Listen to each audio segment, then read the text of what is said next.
There we go. I fixed it. Dude, I don't know what the fuck happened there, but it like fully tweaked out. And I was like, okay, we'll just live with that.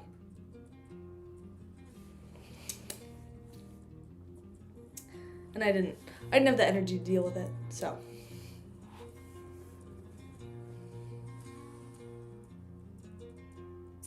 I know.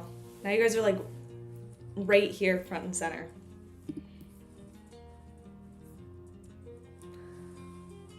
I don't know what's wrong with it today. She just doesn't want to work, but that's what I'm saying. It wouldn't be like a proper Bro, I feel like every time Why? Why are you doing it? I'm just gonna give it a minute.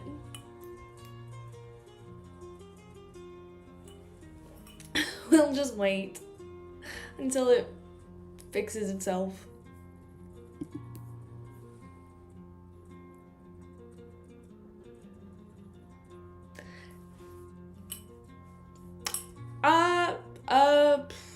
Doesn't really matter. Doesn't really matter what's on my nightstand in the back. And, I was dropping frames. Now it's picking back up, so. Because I had to, like, fiddle with it and fix it. Because for some, even the, like, font and everything, I'll fix it afterwards. Even the font right now, like, it's really messed up. I don't really know what's wrong with it. I'm just gonna leave it. It is what it is. And we'll just go from there. I'll fix it after. But it should be picking up frames again. It did drop a bunch of frames. And, dude, heated rivalry? It's so good. I don't know if I want to expose I mean, I've already exposed myself that I watched it. Yeah. It was a lot. It was a lot. I didn't realize what it actually was going to be, but fair enough. What do I have to say about myself about what? What did I do now?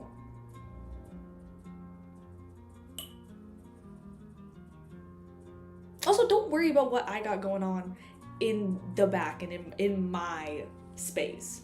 You're invading my space. Oh, the voice. Oh. I don't think I have anything to say about myself just yet, you know? And I don't think there were any hate crimes that I explicitly said when we were all having that call. I think it was more like, you know, it was an everybody thing, you know?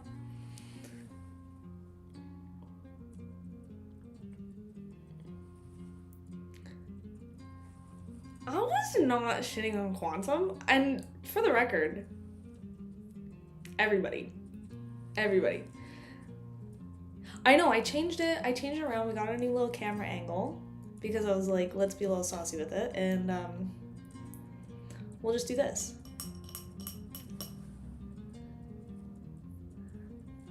And apparently I officially have, I'm HIV positive.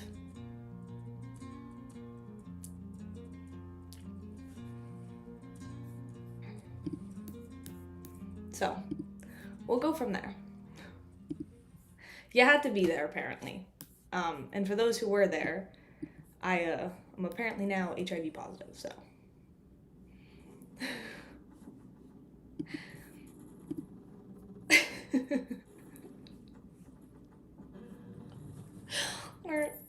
God damn. I can't do anything. Such a tough sell.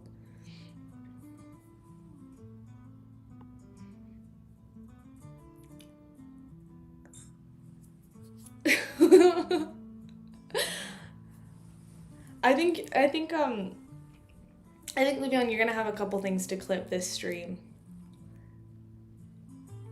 I think there'll be a couple fun things to clip. Other than that, let's let's get into reading. I got chapter 576, which is Vice Admiral Iceberg's collector's room. So we're gonna start off. She was suspecting something. Klein looked straight into Edwina's eyes without moving them away.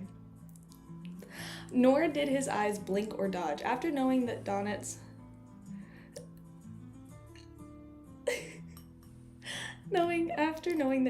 has divulged his sacrificial ritual to Calvatua before it died, Klein had the necessary preparations. If he wasn't standing on the shipboard and was instead sitting on a sofa, then he definitely would have crossed his legs and leaned back to calm his composure. No, that's what I'm saying. Like, there's gonna be so many. Oh, also, I officially ranked all of the characters. And I'm feeling like the ranking I made, a lot of people disagree with. I don't think my ranking was well received. Even though it's correct.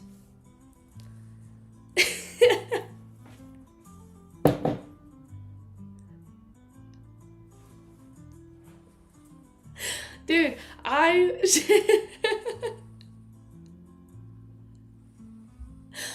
I will do it again. I'll do it again. Fours is in D tier, and I'll put her there and I'll be happy to, and I'm okay with it.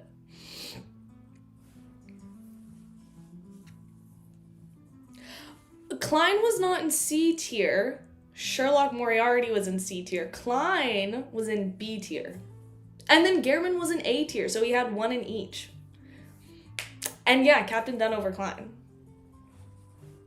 And then Roselle over everyone.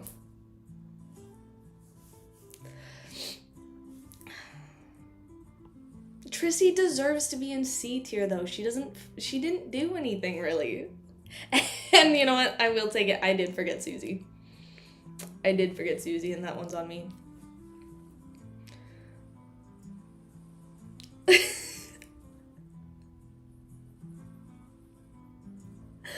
I know.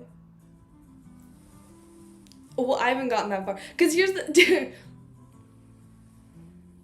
Derek Gustave. I mean, I could be down with that.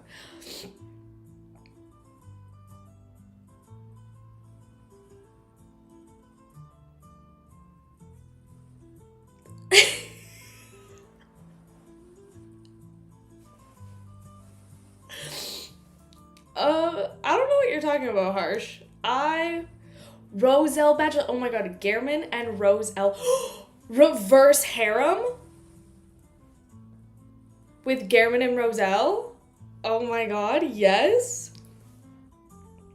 I have my two husbands. I have Gehrman and Roselle Bachelor.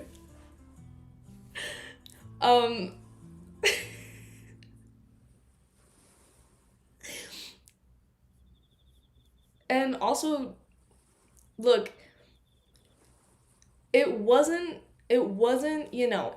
like directly Cami slander. It was more like, it wasn't directly Cami slander. It was, just happened to be the same photo.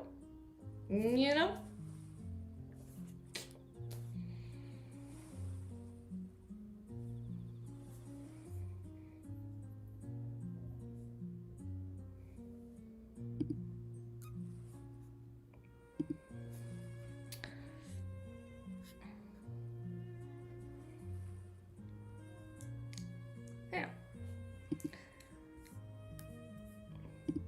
I feel like if I really wanted to slander Cammy, I would give him like a monocle or something. I don't know. Just give him some bad luck. Okay, but let's get into writing. Okay, or reading. Okay, he smiled as he raised his left hand. He introduced with a calm tone, "This glove of mine is called Creeping Hunger." Klein believed that Donitz, who had witnessed him in combat, had definitely passed the relevant details on his captain. Before, with Vice Admiral Iceberg Edwina Edwards, being of equal rank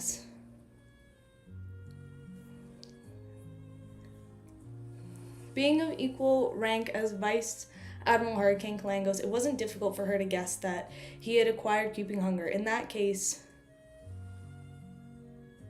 talking to initiative to divulge, it gave him psychological advantages rather than being exposed by her.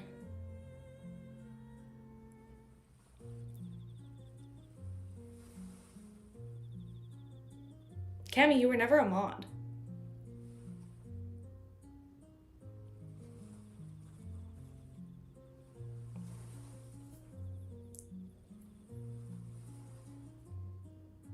No, you weren't. Cammy, I asked if you wanted to be a mod and you said no.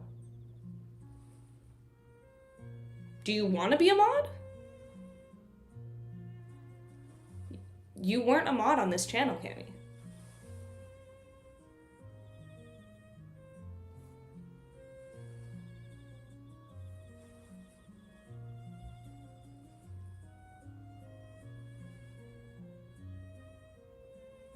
Do you want mod privileges?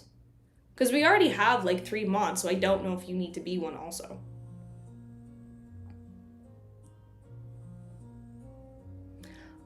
And for him to suddenly mention it gave it a double meaning. First, he was hinting to her that he had an organization backing him, one that could kill Vice Admiral Hurricane and orchestrate Calvatua's death, and reply to its believers in its stead. Second, it was a warning for Edwina that she was not to attempt to investigate or delve deeper.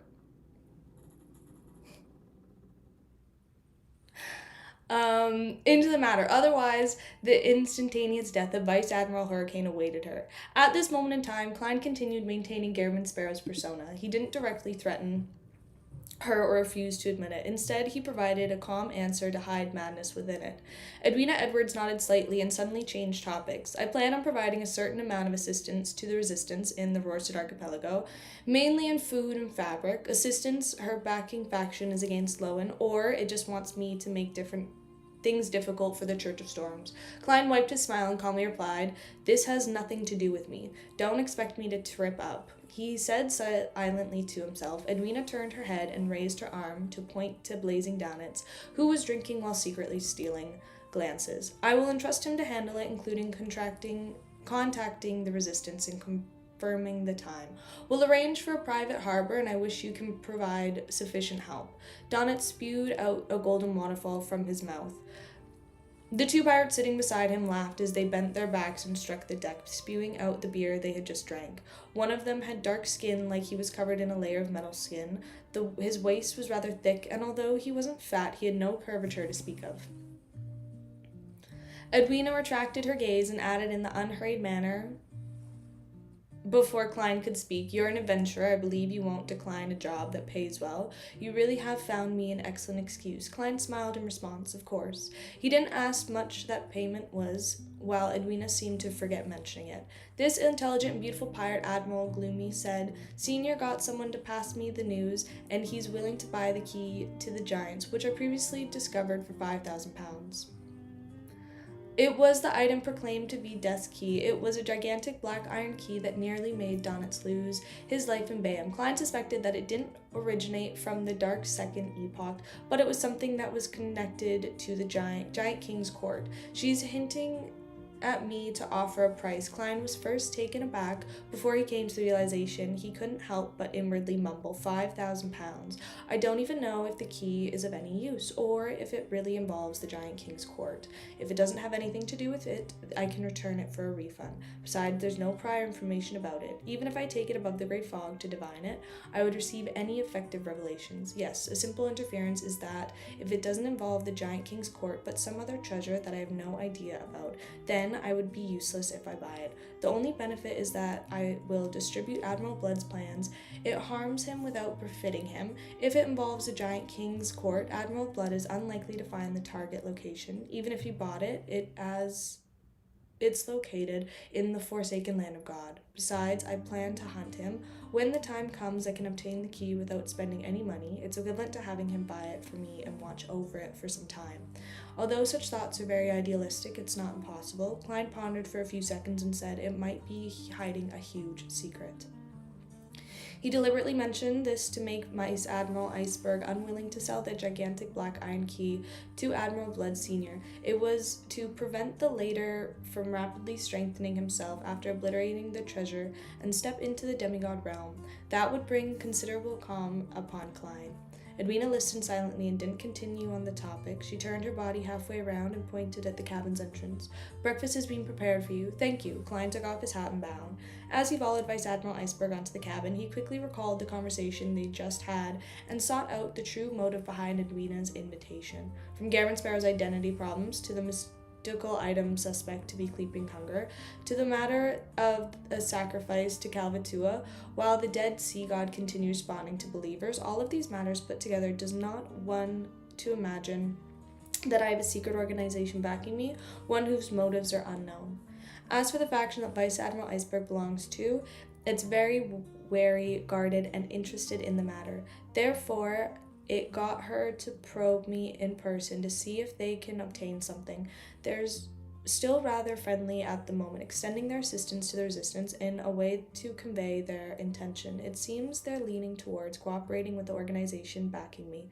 Of course, the unknown always leaves others afraid. Without grasping the situation, the chances of Vice Admiral Iceberg and company attacking me are very, very low.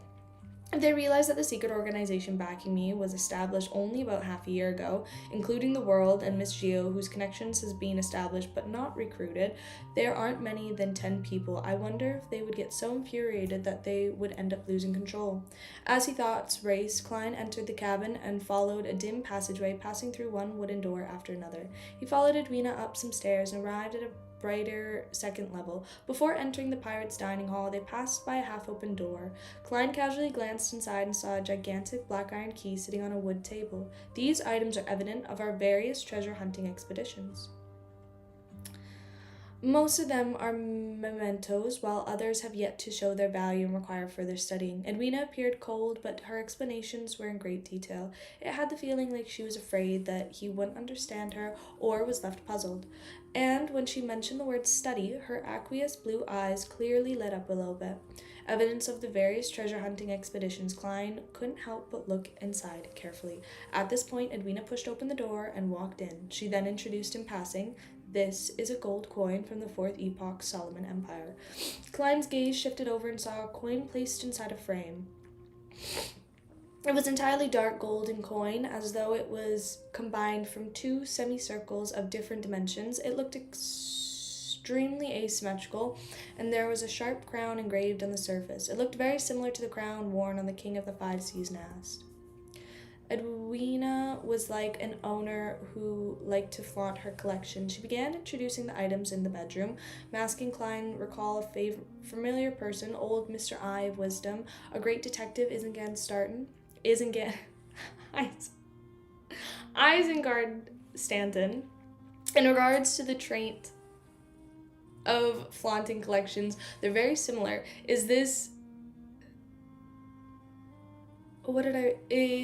They're very similar. Is this the tendency of people with huge collections? Wait, Mr. Stanton had studied in Lemberg for 4 years. Vice Admiral Iceberg's description included information that Edwina Edwards that hails from Lemberg.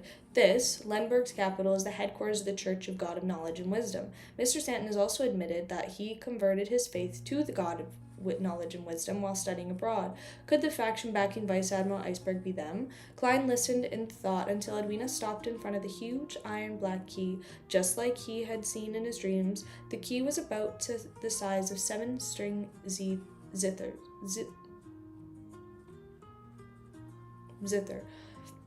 An ordinary human would have to wrap their arms around it and move. It was dull and ancient looking. The patterns on it are similar to the City of Silver style. It clearly has a giant's traits. Klein nodded and was just about to react his gaze when he heard Edwina say, "You can study it. You are letting me study it. You probably have no idea how many latent problems I've triggered in the past. Aren't you afraid that the golden dream will disappear once you let me study it?" Klein criticized himself in a self-deprecating manner before reaching out his right hand to touch that black iron key that seemed to belong to the giants. He found it ice cold to the touch, and regardless of how much spirituality he injected into it, it was useless. Unfortunately, I cannot bring it above the grey fog to study it. Klein retracted his right hand and shook his head indiscernibly. He shifted his gaze onto the book in goatskin pattern placed on the same table. On the brown cover were words written in ancient Vasak. Grozel's Travels.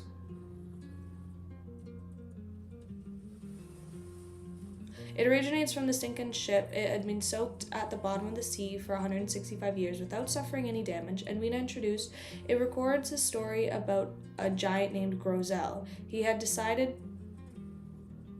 Sorry, did you say something?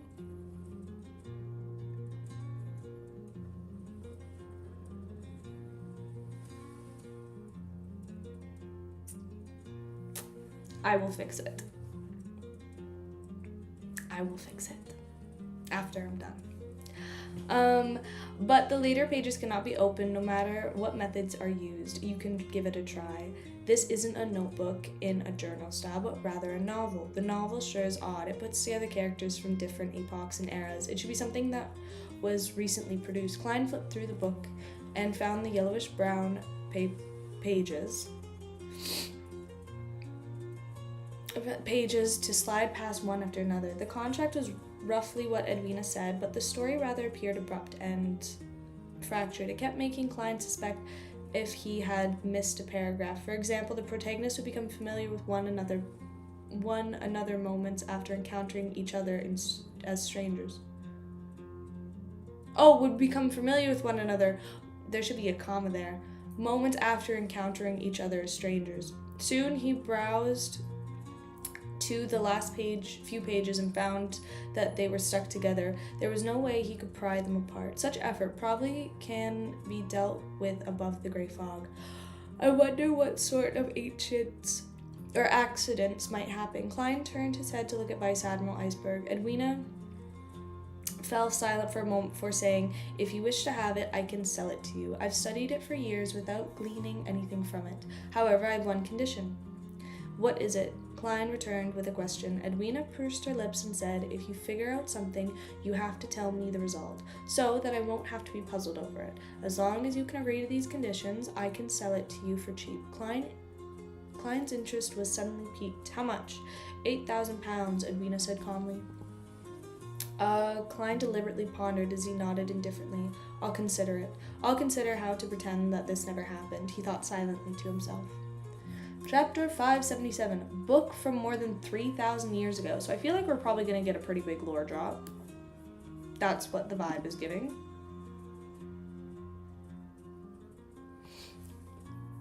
What's that chapter? Whenever I hear a that chapter, I always get really scared. Because I don't trust that the chapters are not going to scar me in any way.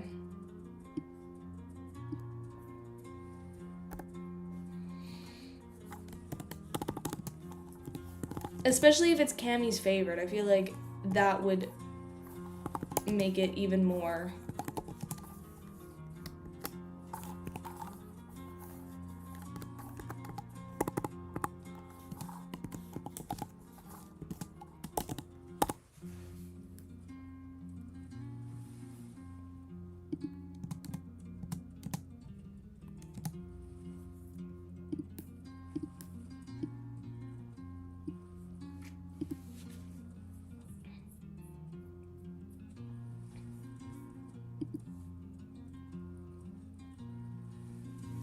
Chapter 577, book from more than 3,000 years ago. Vice Admiral Iceberg Edwina didn't show any changes in her expression as she heard Gammon Sparrow say that he need to consider it. She nodded calmly. No hurry. She seemed to find that I'm unable to make the decision. The decision regarding the transaction of the scale, and that I need to seek advice from the secret organization backing me. Is this a problem of me not being able to make a decision? This is a problem of not having the money. Klein lampooned closed Grozel's Travels. He asked in a deep voice, "Do you know who the author is? What happened to the people who last possessed this book?" Edwina walked in front of him and reached out her right hand. She rubbed the cover with her fingertips and said, "The owner from before cannot be identified, as the sinking of the ship has resulted in the relevant information being lost to history. Similarly, we are unable to confirm who the author is. Oh, the book doesn't include the author's name. I've used some mystical arts to study it and discovered that the goatskin was created at least 3,000 years ago, before the cataclysm. This is why I believe it's worth at least £8,000. The book from 3,000 years ago, that's a dragon, an elf, and a human Aztec.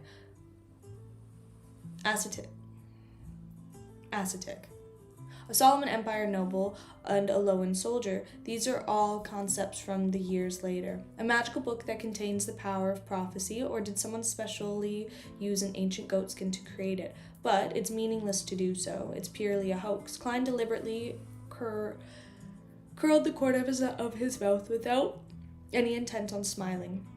The giant's name is Grosel. Could the author be Roselle? No, Roselle's name originated from the root word in Jotun. When ancient Fasak evolved into Intis, there was a second change, making it have a different meaning. Edwina explained in detail the origins of Roselle's name. It left Klein stunned, as if he felt like he was back in school. He nodded gently and said in an unperturbed tone, "If it's an ancient piece of work, I'm very curious as to why a frost dragon would be named the King of the North. What sequence and pathway does it correspond to?"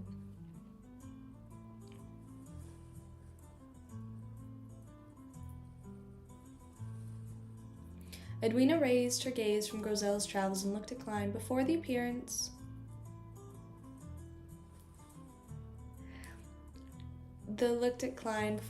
of the first blasphemy state, there was no concept of sequence and pathways. Furthermore, many creatures didn't abide by such arrangements. In the epoch, chaos and mania was the basic attitude of everything. Some dragons might gather many beyond our characteristics related to frost, just like a demoness frost, a zombie frost, and a weather warlock frost. Such, it would possess rather powerful strengths and a relatively high level. Of course, such a gathering would definitely lead to death and loss of control. This means that if it doesn't die, it would definitely lose control and become a monster. However, a dragon is a monster and of itself. If there are many similar products to this sort of dragon, giants, and elves, then it can be understood why the second epoch is known as the Dark Epoch. Klein pondered for a moment and inquired as though he was talking to himself. The result of the wastage of beyonder characteristics. Edwina looked up at him for a few seconds. Emperor Roselle once said this: "Whatever separates will definitely coverage, and whatever coverages..." Whoa. I'm trying to read, but I can't.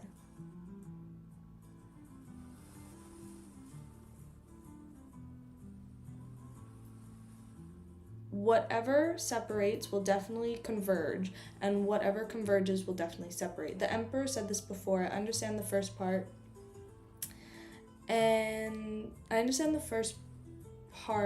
That's another form of saying the law of convergence of beyond characteristics. But what does the second part mean? After the convergence happens to a certain extent, it would tend to separate, then dissociate. When one doesn't belong to a particular pathway, the extremely chaotic convergent will mix, cause of dissociation. The more chaotic it is, the more repulsion there is between the characteristics. Such words aren't likely to be said to anyone. It definitely isn't something that's spread out in public. The last time I guessed from Vice Admiral's usage of the Roselle's dream spell and her last statement, she's a descendant of one of the four horsemen of the apocalypse, Edwina's. It's extremely possible. After the Emperor perished, their family escaped to Lundberg and gradually converted their faith to the god of knowledge and wisdom. What a good teacher. She answered any question. Klein didn't speak further as he continued admiring Vice Admiral Iceberg's collection. At the same time, he had some thoughts. He planned on asking Little Son via the world during the tarot gathering if he knew of a book, Groselle's Travels. Of course, in order to prevent the hangman from sensing something problematic with the world and hence figure out that something was amiss with the fool, he decided to communicate in private while blocking everyone else out.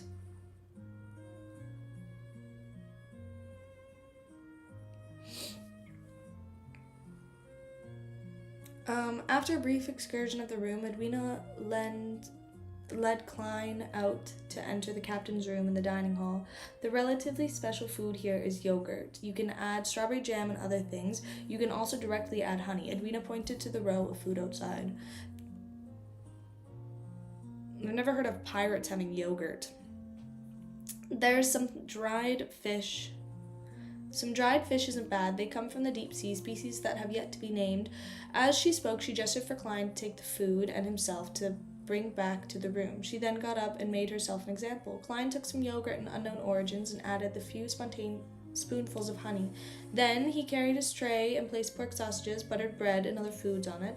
During this process, he saw a young man dressed in white shirt and black vest, decked out in flowery bow tie, looking more like an office worker than a pirate, approached Vice Admiral Iceberg Edwina to have a hushed exchange with her.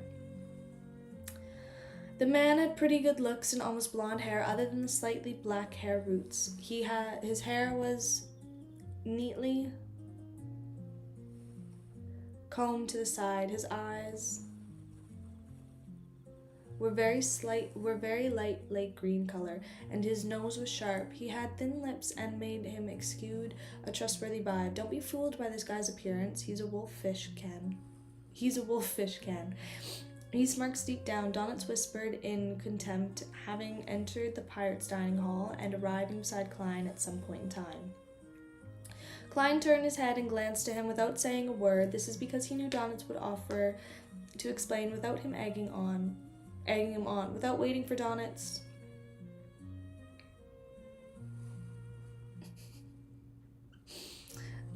to speak, a man with a swollen waist beside him said the crude and sharp voice, "He's a third mate, Jodison." I think I said it right. Jodison. He used to be a Casanova and part-time pirate, saying that he would steal our captain's heart, but he ended up getting a beating. He ended up staying to be educated. Dog shit. In a horse, he's a bad egg, Donitz emphasized. He's a bad egg, another pirate with iron black skin echoed. Why do I have the nagging feeling that all of you are the same? Klein thought and said, flowery bow-tie Jodison with a bounty of 5,200 pounds. Sequence 6. As expected of the standard Gairman Sparrow's reaction, Donitz glanced to the side as a lingering sense of fear was hidden within his contempt. He's not that strong, but he's very strange. In my brawls with him, when in combat, fireballs suddenly can't be used, and he will be able to replicate my fire powers. A very familiar description. Klein subconsciously glanced towards Jodison. After some careful thought, he recalled the familiarity. This is very similar to the sealed artifact Blood Vessel thief found behind Tinjin City's Chamis Gate. Klein had already forgotten the Blood Vessel thief's sealed artifact number, but he still remembered clearly that it could temporarily seal a person's beyond powers for themselves. The corresponding pathway, Klein tracked his gaze and discovered that Donitz had two companions were drinking while looking in that direction. Thinking back to how Donitz divulged his sacrifice to Calvatua, Klein took a cup of beer and carried his food tray towards the captain's dining room. He said indifferently, "All of you like her, right?"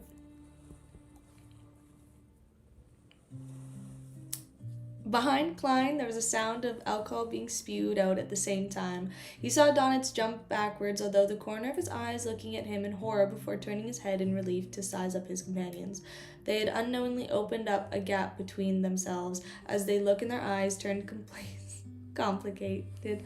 They looked like they had a fury of being fooled. Klein didn't stop. He returned to the captain's dining room and enjoyed breakfast. After a while, Edwina carried the meal tray back. She drank a mouthful of milk and paused before saying, "Donitz showed me the summoning ritual you used of your messenger.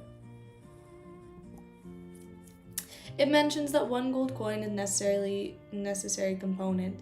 In somewhat perplexed, does it refer to Lowen gold coins or those from Intis, Vasak, or somewhere else? Their weight is all different and the amount of gold they contain is different." Klein thought for a moment before saying, "Lowen's gold coin. This was also the gold coin that's worth the most. It's not like I need to pay it for it myself." Klein added inwardly. Edwina nodded. Payment?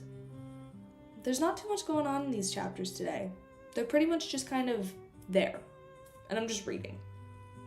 But it's always like, I feel like we always have like a chapter session of just like kind of not boring chapters, but like chapters we just kind of have to get through.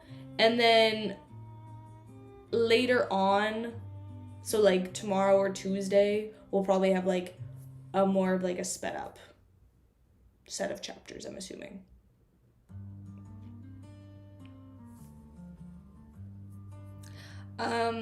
Low in gold coin. This is also the gold coin that's worth the most. It's not like I need to pay it for it myself. Klein added inwardly, and Weeded nodded.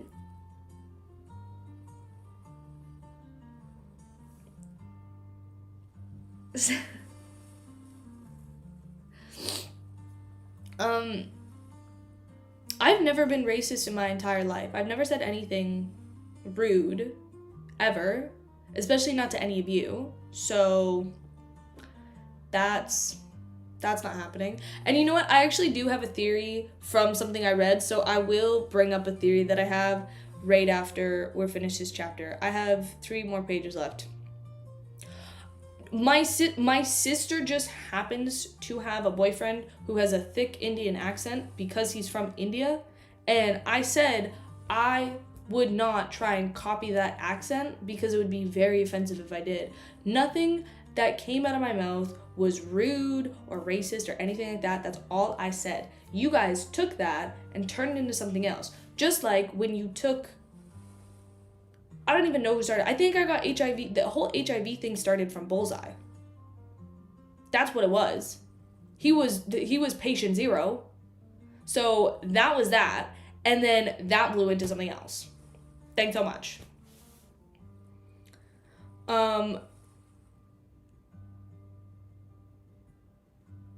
Different spirit world creatures have different hobbies, Klein said. He knew that Vice Admiral Iceberg Edwina was a researcher of the spirit world creatures. Because it said that in the story. It was spelled D-Y-K-E. It was like D-Y-K-E or something like that. It was something in the story that was spelled like that. So I said it. I didn't actually mean the slur part. No, you just spread it around.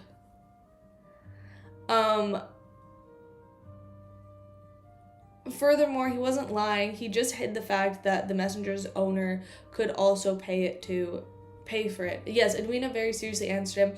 I once attempted to find a messenger, but I could only use the trial and error for incantation. Not only was it dangerous, but I don't spread lies. If anything, you guys spread lies about me. You guys spread lies about me.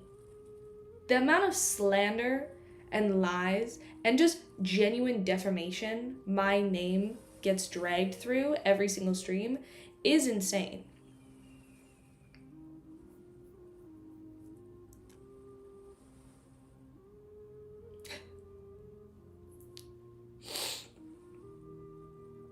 Who didn't bully me? Like, at this point, who didn't bully me? And I'm only crying because, like, my eye is a little itchy, so I'm scratching it, and I probably shouldn't do that. But who didn't bully me? Because pretty soon I'm gonna start crying.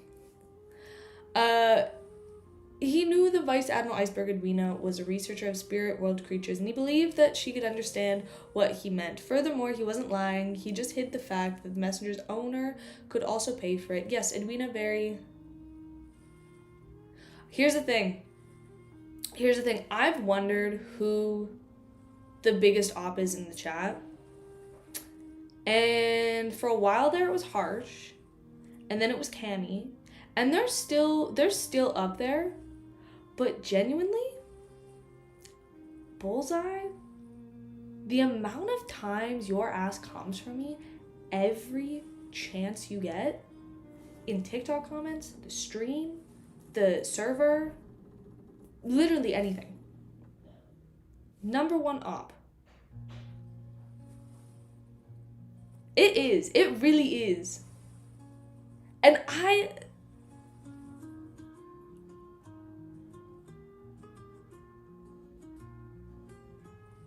look at, prove my point. Prove my point. Prove my point. Prove my point. Crazy. Goddamn. Do you talk to your girlfriend with that mouth? Like, that is... I'm gonna find your girlfriend. I'm gonna be like, hey, just so you're aware, your boyfriend does not respect women. He does not. He doesn't respect people, but he really doesn't respect women. Starting it here, Bullseye's a misogynist. Bullseye's a misogynist. And you can spread it. Just like he spread his HIV. Yes, Edwina's very seriously answered him. I once attempted to find a messenger, but I could only use trial and error.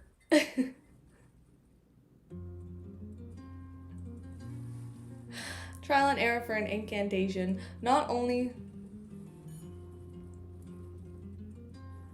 was it dangerous, but it was very difficult to satisfy the requirements. I eventually had to give up. This is one of the reasons. The other reasons is that stimulating the power of the undead isn't enough to sign the contract. Your incantation has to give the inspiration. Klein 8.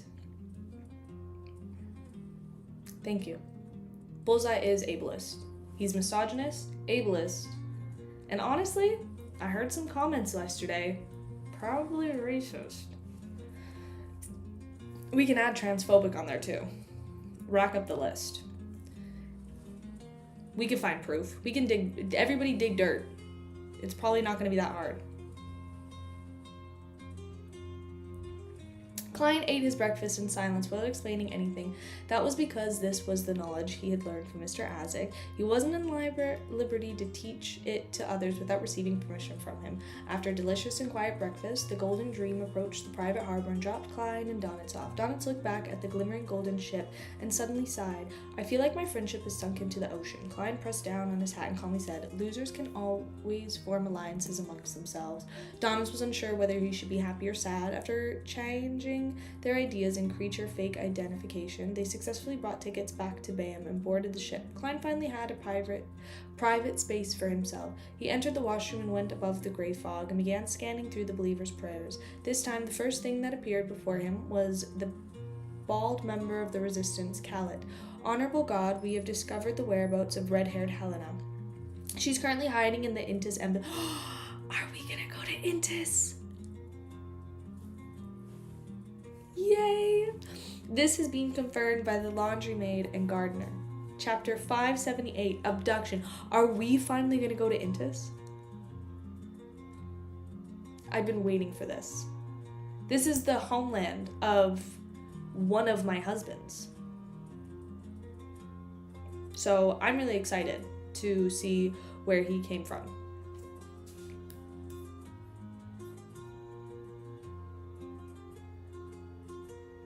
Oh, Bullseye, you're autistic?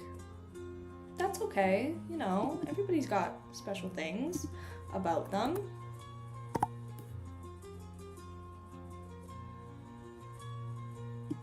It's okay. Everybody's got a little bit of the tism. No need to project onto other people because you've got, you know, something, but everybody's got something, and that's okay. And we appreciate you just the way you are.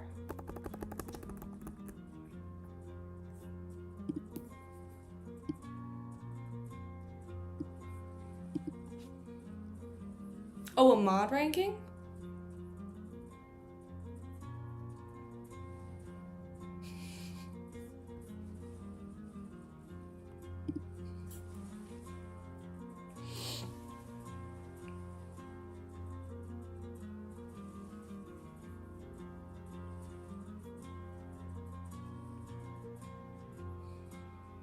I'm not gonna cancel myself.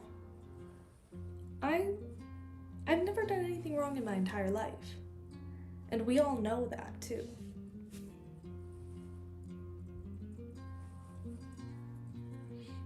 And you know what, that's the thing, is like I was expecting Cammy to crash out, which still kind of waiting for. I don't think he's on this anymore, but I'm probably just gonna keep Cammy off as a mod until I feel like putting it back on.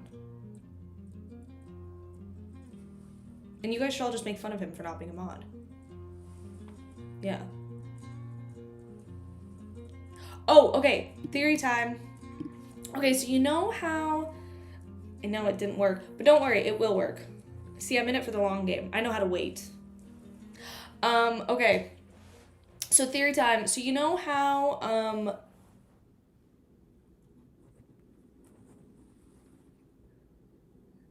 you know how I guess there was a lot yesterday. Okay, so you know how like a long time ago. Okay, I gotta phrase this. I gotta phrase this right because every time I try and say something, it doesn't come out right. So you know how there's Adam and Amon. I'm gonna be careful. So you know how there's Adam and Amon, and and I'm like 14% sure that they're brothers. Like 14% sure. No, you know what? I'm over 50% sure that they're like some sort of like brothers. And I can already tell. And I'm wondering if, so you know how in the land of the forsaken God, you have to kill like a loved one. We went like pretty deep into Bible shit. I shouldn't say that. That's sacrilegious. Sorry, homie. We went pretty deep into Bible stuff, and what what I'm wondering is, did Amon kill Adam? And they're kind of gonna do like a Cain and Abel story, and I am, and I'm not saying it's wrong. I'm just, spitballing here. But what I'm wondering is if he didn't like fully kill him, and then like Adam is stuck up in the gray fog once Klein gets to a sequence 4. But here's the other thing that I'm wondering. I'm also wondering if Adam is like part of Klein's sequence. I don't know who Adam is in the Bible. We haven't gotten that far yet in my religious theories. I'm also wondering if Adam or Amon, I'm thinking one of the two, is the same sequence as Klein, and like is at a sequence 1 just about to become a sequence 0, and then we're gonna see like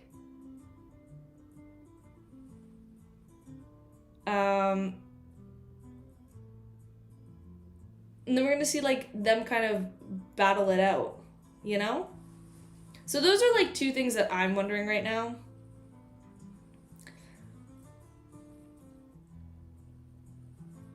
That's what I'm wondering with those things,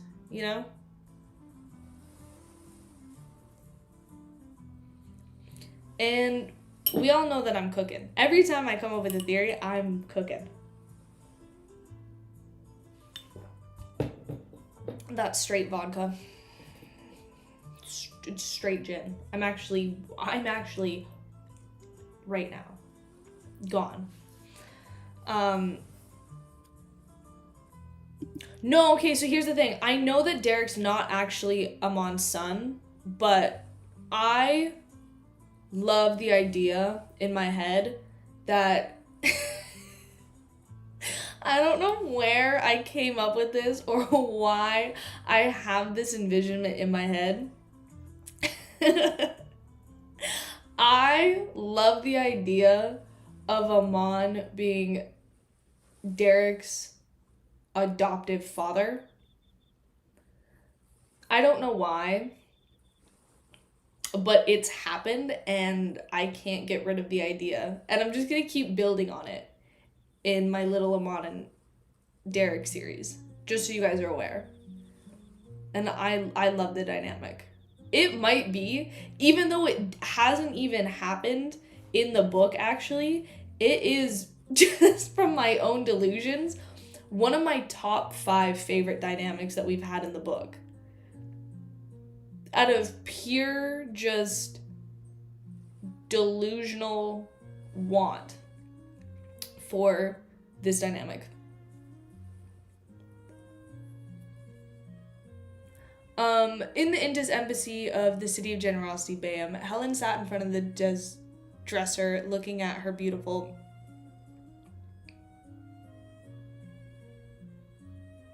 Isn't Amon, like, thousands of years old? Like, isn't Amon from, like, the second or first, like, one of the, or, like, the second or first epoch? Several minutes. Her escape from the Black Death is being filled with anticipation and torment. She was afraid that any type of mishap would cause her to be discovered by pirates or adventurers, causing her to be caught by Vice Admiral Aylment Tracy once again and making her lose all her freedom. She would then never be able to return to her hometown, return to the life she originally enjoyed. Only when she used the major connections left by her family did she manage to hide inside her country's embassy and obtain a ticket and leave the sea, providing her with little relief.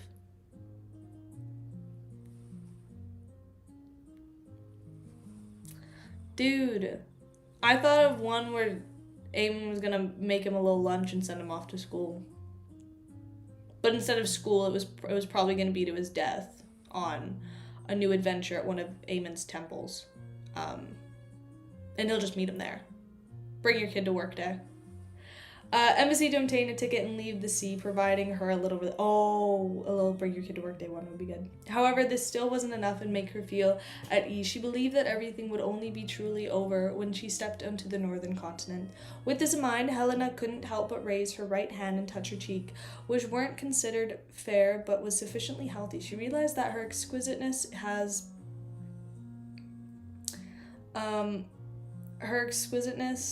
what am I doing? With his mind, Helena couldn't but raise her hand to her touch her cheek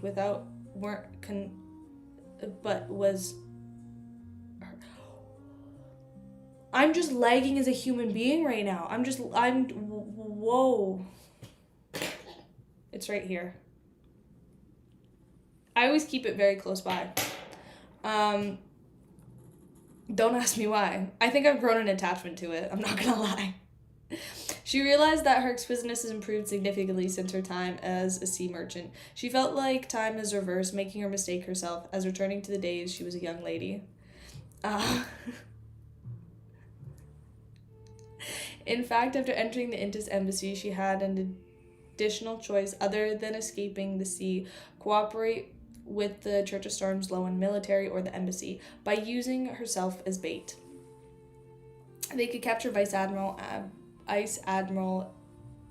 Aylment Tracy. But after considerable thought, she finally gave up on this plan. She even began to beg her family elder, who was an officer in the embassy, to keep information from her hiding from the others. Regardless, she ultimately didn't cause me any actual harm. Many in time she indulged and satisfied me, apart from every night, but that's only on the surface. Amid her recollections, Helen quickly blushed red. Those intoxicating nights, the fiery passion from having limbs intertwined with each other, and the unhinged pleasure flashed through her mind. Wait, okay, I think I didn't read this properly. Is this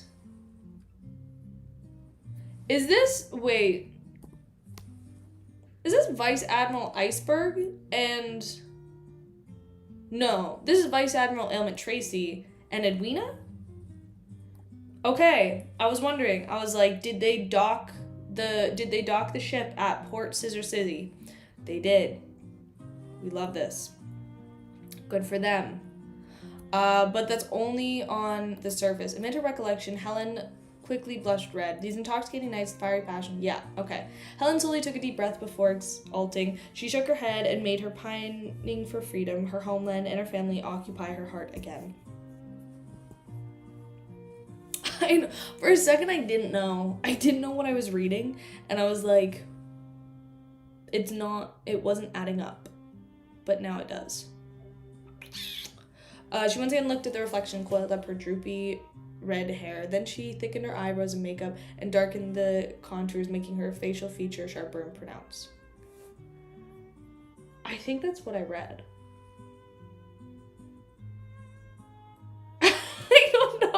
Wait, whose Yuri are we reading right now? I'm so I was reading it, but I wasn't reading it. No, because this is Helen. It's Helen and Tracy. Okay, yeah. Yeah.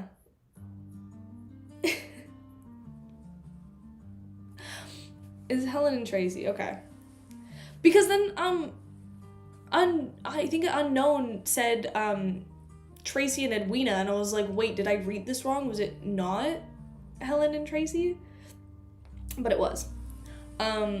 In fact, after entering the Intis embassy, she had an additional choice other than escaping the sea: cooperate with the Church of Storms, Low and military in the embassy by using herself as bait. They could capture Vice Admiral Ailment Tracy. Okay.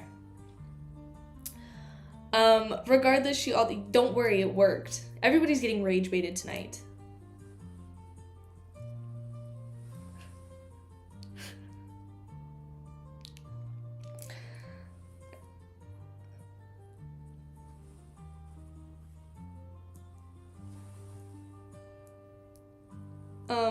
No, it really is. I realized last night during the call that, we really are in the Church of Storms. And, Bullseye, you just happen to be the archbishop of that shit. Misogynist. Those intoxicating nights, the fiery... I've already read this. We were about to read it again for like a 9th time. She once again looked after her reflection and coiled up her drooping red hair. After the round of makeup, Helena looked more androgynous with a masculine air to her. Finally, she took off her clothes and used a cloth to flatten her chest. She then wore a white shirt and a black vest, men's trousers, and double-breasted frock coat. Finally, she took a silk hat and wore it on her head, hiding the coiled red hair inside. Honestly, transparent art in the background just made that so much better. It made it bearable. The second I saw Bullseye's name pop up in the chat, the only reason I was able to stay was because Transparent had beautiful art going in the background, you know? And if Cammy or Harsh joined in there, I don't even know if the Evernight Goddess herself could have kept me in there. At this moment, her reflection appeared more like a handsome young man than a lady. Her emerald eyes specifically seemed to suit her getup, giving her an alluring level of profundity.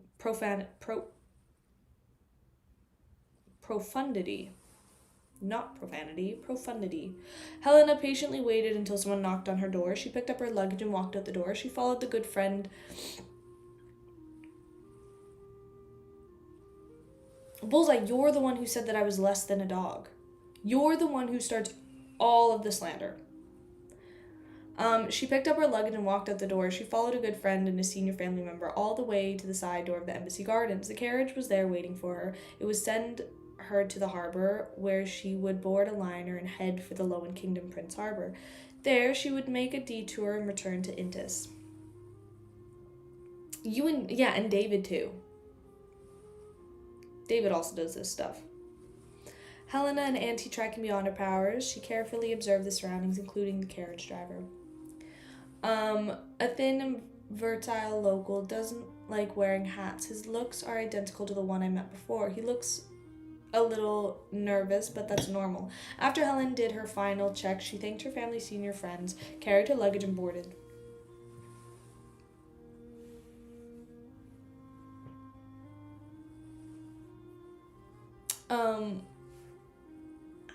This gave her an inexplicable feeling as though she was back in Trier. This is a huge city filled with sunshine. Located in the region of the Rhine River and Srenzo River, this is a radiant and enchanting scene with all sorts of roses. It was a place with bustling arts and humanities, a sacred land for artists, musicians, and novelists. Bullseye, you're a cheater? Damn, okay. All the times you talked about your girlfriend, I just assumed you were better than that, but guess not. That was Intis capital. After Emperor Roselles rebuilt it, it was in the true sense of the world. A world-class metropolis. It was also Helena's hometown.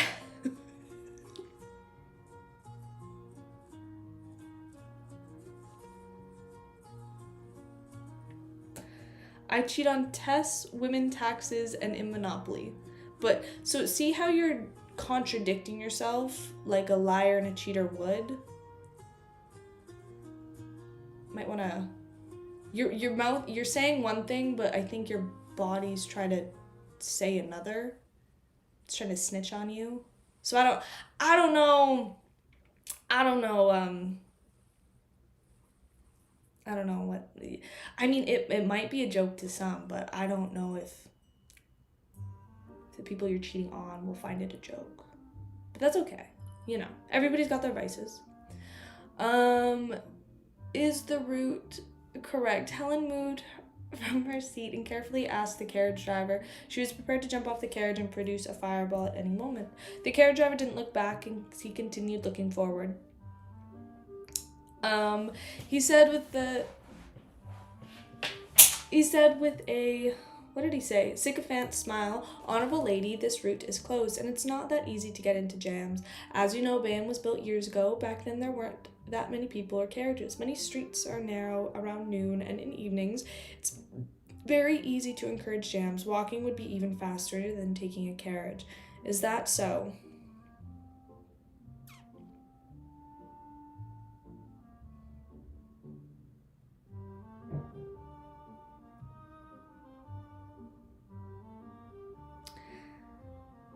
This was because she had encountered such situations in several cities. Tyr is still the best. When Emperor Roselle reformed the old city districts, he had the foresight to widen the roads. There's sufficient space even today. Helena had this thought flash through her mind when she heard the horse pulling the carriage neigh, seemingly in pain. Wait a moment, it seems to have stepped on something. The carriage driver stopped the carriage to the side and jumped off.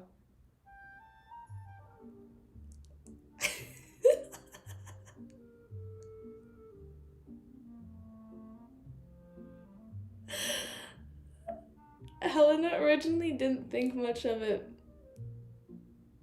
but sweeping the area with the corner of her eye, she realized that they were in an inhabitable, quiet alley. Her heartstrings tightened as she didn't hesitate to attempt breaking through the carriage walls and escape. Regardless of whether it was an overreaction or not, she believed that it was a necessity.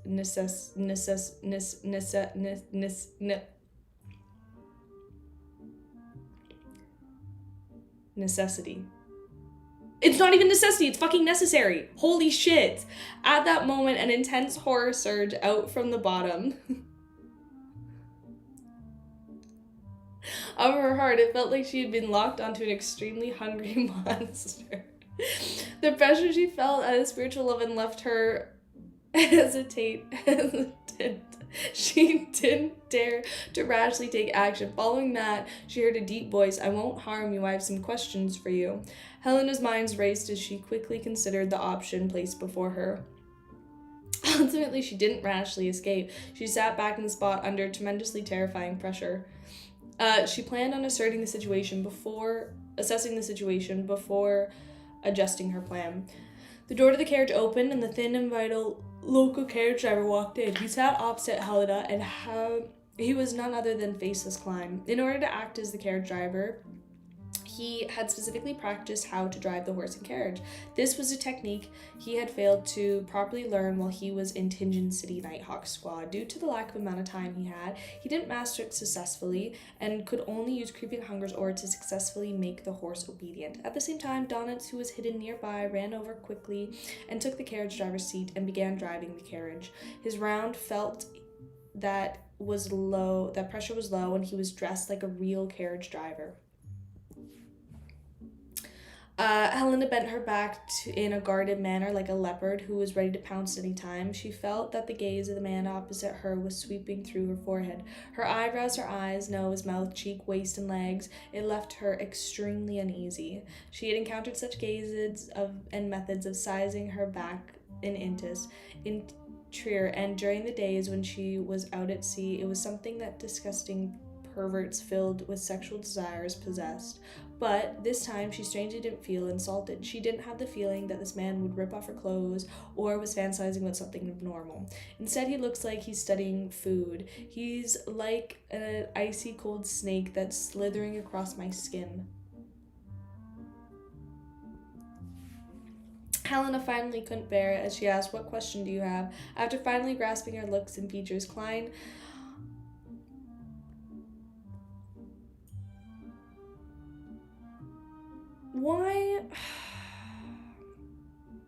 Why does everybody always get what I want? Like she doesn't appreciate that like I would. He slightly clasped his palms and said, "Have you heard of a person named Jimmy Knicker?" Helen took a few seconds to recall before firmly shaking her head. She silently frowned and asked in a daze, "Have you got 10?"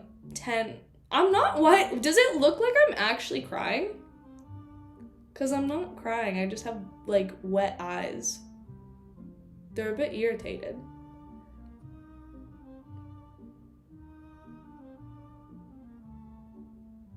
What?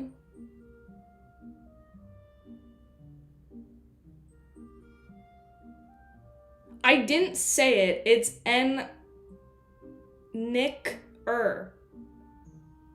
There's a CK. I didn't say it. I kind of heard it after I said it and I was like, that was eerily close, but I didn't say it. And I even said it wrong because it's Necker, and that was just more of a dyslexic moment. So it's actually Necker. I am making it worse, so I'm just gonna stop now. She slightly frowned and asked in a daze, "Have you gotten the wrong person? He's a tycoon, someone who likes to collect things. Have you heard of such a person from Tracy?" Klein asked again. Tracy. Helen sighed secretly and replied seriously, "No, she never mentioned a tycoon who likes collecting." Klein looked... I really can't win this stream. Who likes collecting. Klein looked at the red-haired lady's eyes and said with an unhurried tone, "Then does her room have any ancient documents regarding the southern continent's Balam Empire?" "No, she's not someone who enjoys reading documents. She hates reading. She even gets me to read novels to her." With that said, Helena revealed a bitter smile. "What novel does she read?"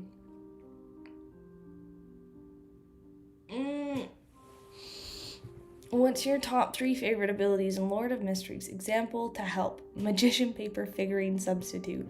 That's probably my favorite. I'm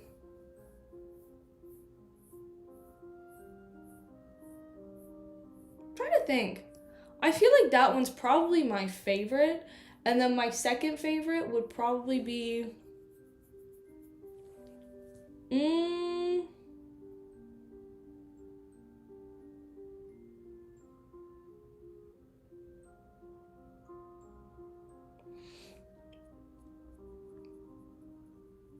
I would probably say that one, and then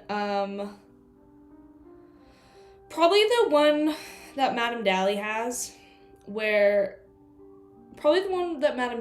you can, like, you know, just... Actually, you know what? I really like the sleepless ability where you can go into people's dreams. That one's also really cool. So probably paper figurine and can't speak today. Azic's skeleton. That's not a beyond a trait, is it? No, that's just a messenger. And then my third favorite one.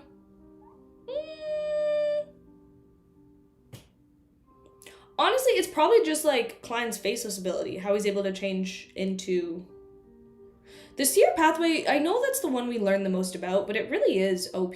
Like, there's a lot of stuff in it, I would say. What novel does she read? Klein asked without a change in tone. Those classics by Roselle, as well as any contemporary romance stories. Helena answered frankly. Klein nodded. Does she have a collector's room? Yes, but apart from her and a few mysterious visitors, no one is allowed entry, including me. Helena said as she recalled. Klein fell silently into a few seconds as he maintained an unchanging posture. Tell me your story. Mine? Helena pointed to herself in surprise. Klein nodded gently without repeating himself. Helena said after momentarily being dazed, my story is very simple.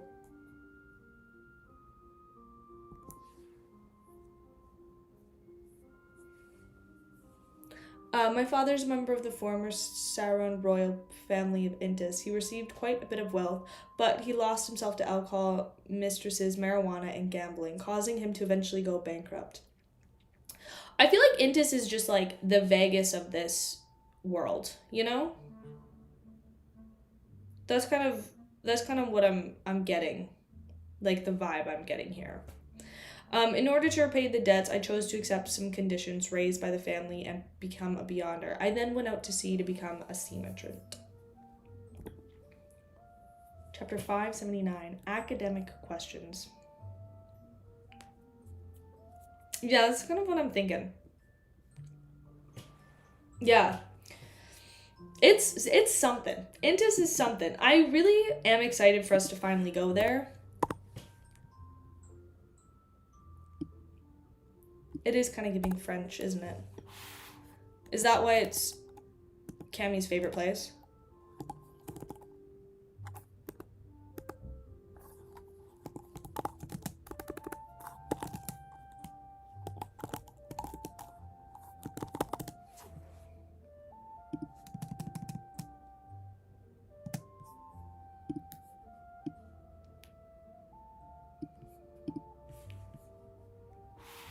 There we go.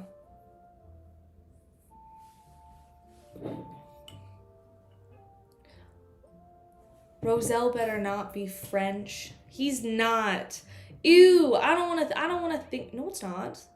I did have wrong spelling while I was doing it, yes, but I fixed it.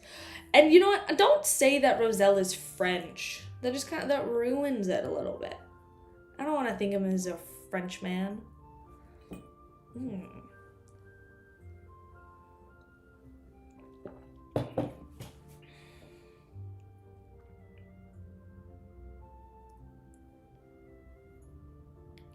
Roselle is my husband.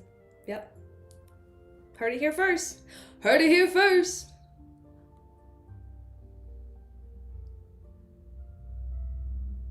They better not have. I didn't watch the dub. I watched it in, like, sub. I'm not racist against the French. I'm just, you know, I'm Canadian, but I'm not Quebec Canadian. So I just have a very, very interesting opinion of the French. And also, Cammie's French. So croissant? You want a croissant, Jimmy Neutron? Chapter 579. Academic questions. As she spoke, Helena's eyes moved up slightly as though she was immersed in her memories. Early on, I transported iron and coal from Mid-Sea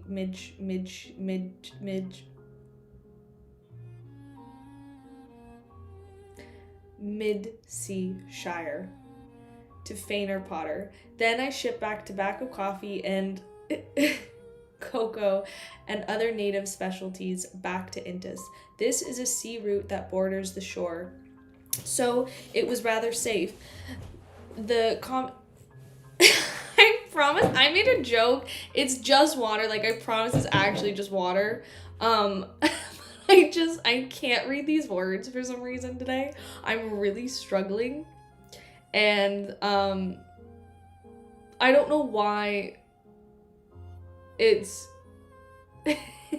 like repeating in my brain. This is a sea route that borders the shore, so it was rather safe. The competition is intense as well. In order to quickly get out of the and save money, I worked hard to see my sequence, hoping that I could trade in the colonies. Unfortunately, just as I familiarized myself with the sea route and made some memories,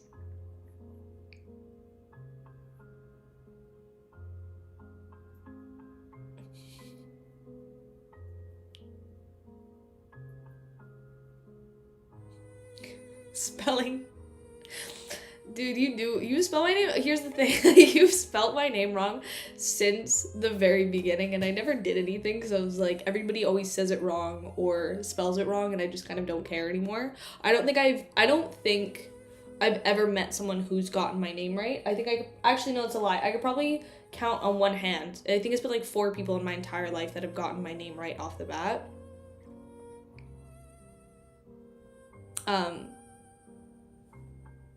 If I say my name's Dara, they will spell it wrong. If I give them the spelling of my name, they will say it wrong. It's the I that always messes everyone up.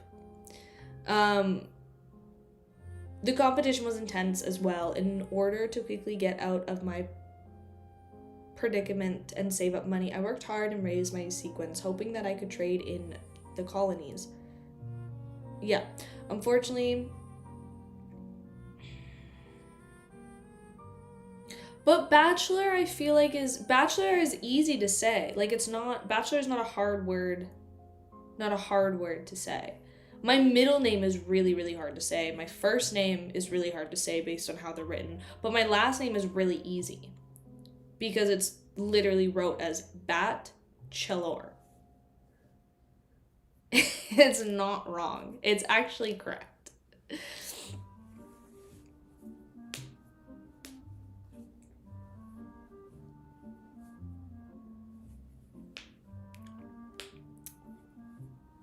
Mine's just like more of a fancy, fun way to spell it, you know?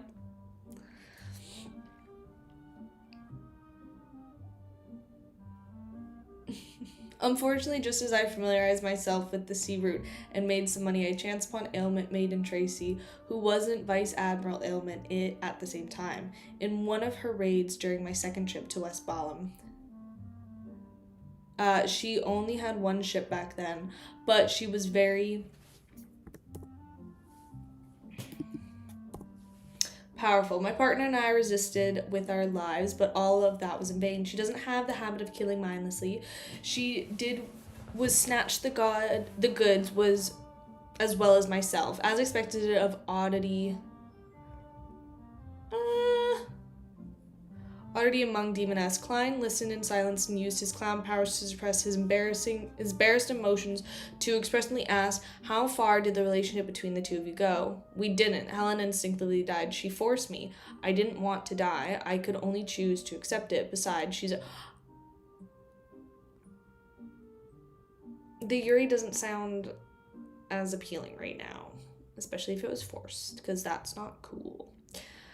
Besides, she's a woman. Lady, there's no need to get all worked up. If I had asked if the two of you had a relationship that went beyond friendship, would you have jumped out? It's only because I'm kind enough and had considered your shame which had prevented me from being so direct. Under the facade of the crazy Gammon Sparrow is a gentlemanly me. That's the true me. Klein switched to asking without a changed expression, what kind of food do you like? Are there any dishes you especially like? Do you prefer sweet or salty food, or somewhere in between?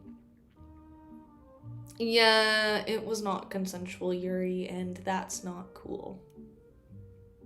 Why is the only confirmed Yuri in this story gotta be that? Where's the representation? What food do you dislike? What food are you allergic to? Do you have any dietary restrictions? If you do, what are they? These questions made Helena feel like she was in a dream, as though everything was surreal. She never imagined that the man would ask her such questions. It was like a pursuer was acting his crush and hobby she had. No. Pursuer would ask such questions. These are all indirectly obtained from numerous chats or obtained by other meals. No woman would like to be questioned like that. This is like a survey which Emperor Roselle created. What does he want? He's asking these questions without any expression. I'm so afraid. Helen fell silent for a few seconds before answering them one after another under Klein's cold, unmoving gaze. Klein maintained his setting posture of leaning forward and continued asking, how do you usually sit? Do you have any habitual motions? The more Helen answered, the more panicked she became. She had the inexplicable feeling that answering these questions would make her disappear. By the time the perplexing and terrifying survey was done, she felt heavy deep down, consistently suspecting that a terrible outcome awaited her. Why don't I risk it and jump off the carriage while he isn't paying attention? Helena seriously considered the possibility. However, the man didn't seem to have any indication of attacking her, and this made her indecisive. She felt that there was hope to resolve the matter amicably. After grasping Helen's personality, habits, and preferences, Klein turned the topic towards Vice Admiral Ailment. What do you know of Tracy? I think it's just Helen.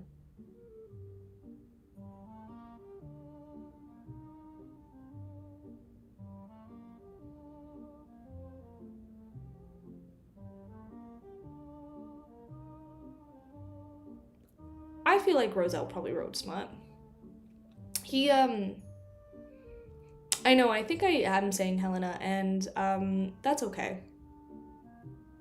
It's better than me saying, dance for Donitz. You know what? Here's the thing, and this is why Roselle is my favorite character, because he is probably the most likely character to have done, like, drag and, write fan fiction and be a man of culture. And that just makes him the best. What can I say? Roselle loved Yaoi, and you can look it up. It's actually on the wiki fan pages that Roselle loved Yaoi. He was a full Fudanchi. Yeah.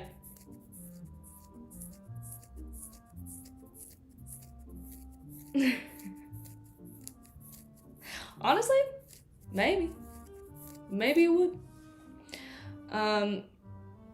I don't think it's a headcanon. I think that Roselle, I think it's on the wiki. I'm pretty sure I saw it there. Pretty sure.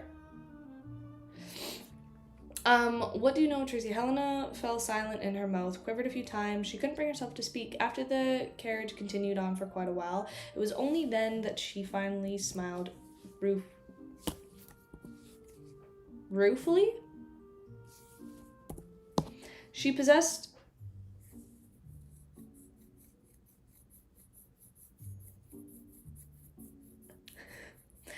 silent combat abilities. She's good at infiltrating. I'm kidding, I didn't go on the wiki. I'm not stupid enough to go on the wiki pages. I would get spoiled so fast if I went on the wiki pages. I don't even look at the comments of my own posts half the time because I feel like I'm gonna get spoiled. I'm not gonna go to the wiki pages. After I'm done though, I am gonna go to the wiki pages and I am gonna add in the wiki pages that Emperor Roselle was a Fudanchi because it is canon.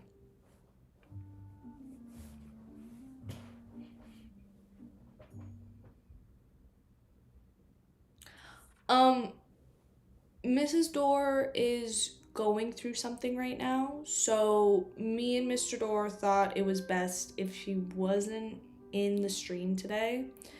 I think she just, needs a little bit of time to herself. Yeah, and that's just the facts of the matter. She has an attractive, charming ability that would make many pirates give up putting up their resistance once they're near her.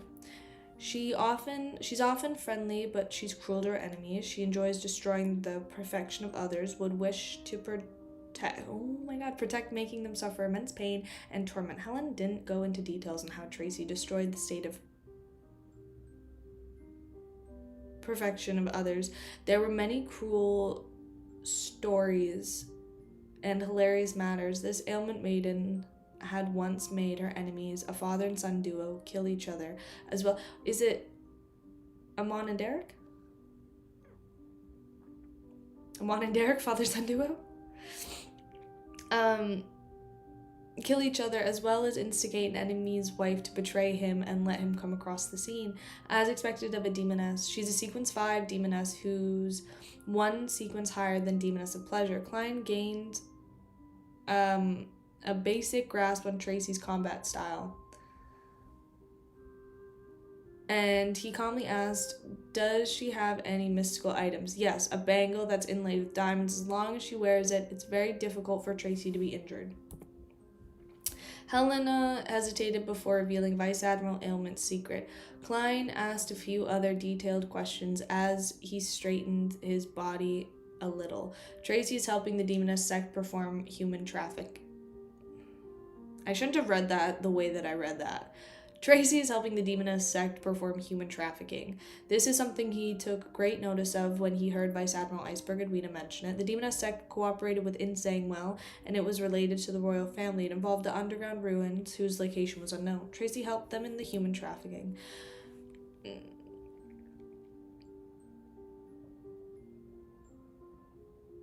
What about me wearing a cap?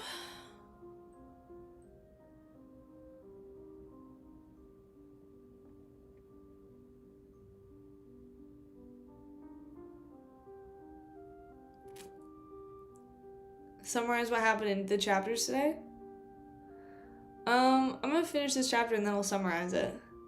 Balin, who was pointed out by the hangman, was someone who's orchestrated numerous disappearances, causes of slaves, and the disappearance of primitive tribes in the southern continent. With him appearing at the underground ruins, he would be a member of the upper echelon. The biggest human trafficking.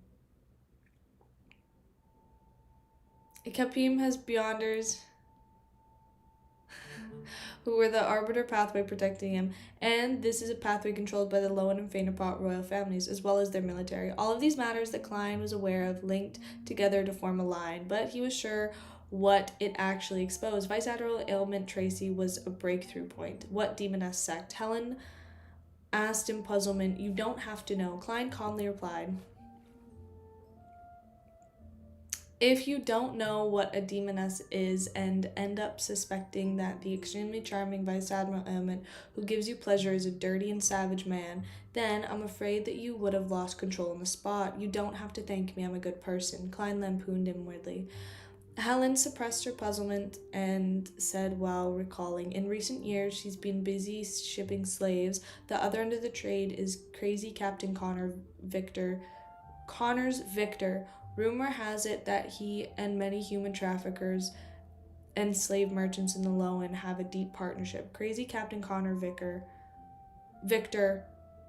Oh my god. Klein remembered the nickname and name. He nodded and no longer spoke in a heavy voice. Instead, he said in a relatively gentle voice, do you involve yourself in such matters, such as being a part-time pirate?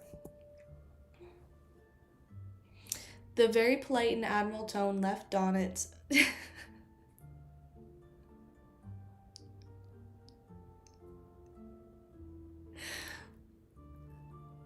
I'm having a lot of trouble reading today, and I kind of realized that I haven't ate anything all day. I think I had a bowl of rice. I'm not even kidding. I think I've had a bowl of rice today, and it is now 8:38 p.m. So I don't think my brain is functioning properly, and I think my body is eating my brain. This very polite and amiable tone left Donnet's trembling for some baffling reason. He left that Garamond Sparrow being such a state was much more terrifying than his cold, expressionless state.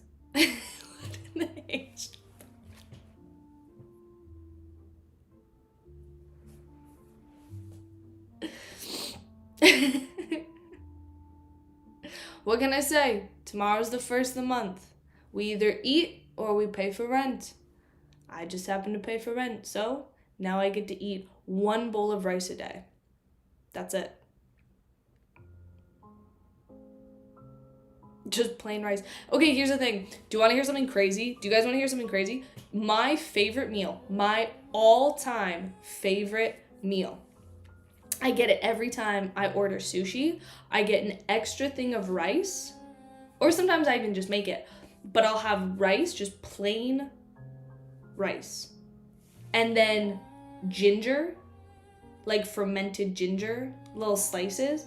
And I'll put the rice in the ginger, wrap it up, and eat it. And I could eat that for breakfast, lunch, and dinner. It is my favorite thing in the world. I love it so much. Yeah.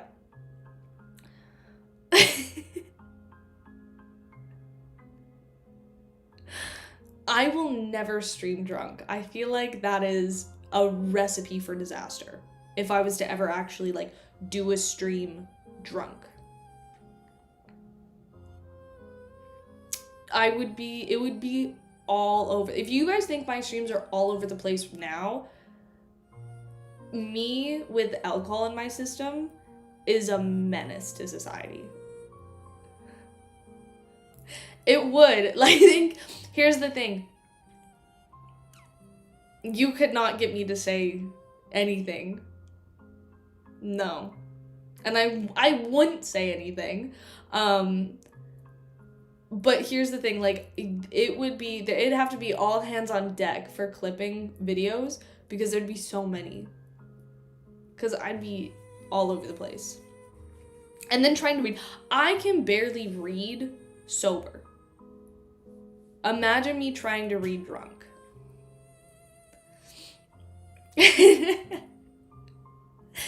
That's what I'm saying is like that would be the day that he would crash out. He'd be over it.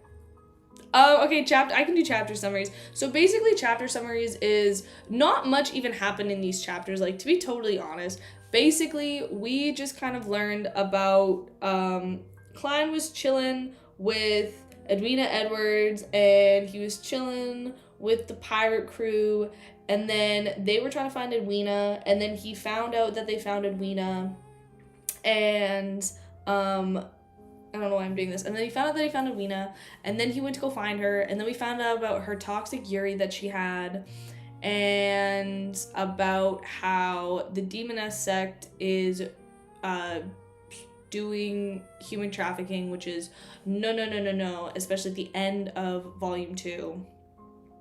And there was just not Edwina.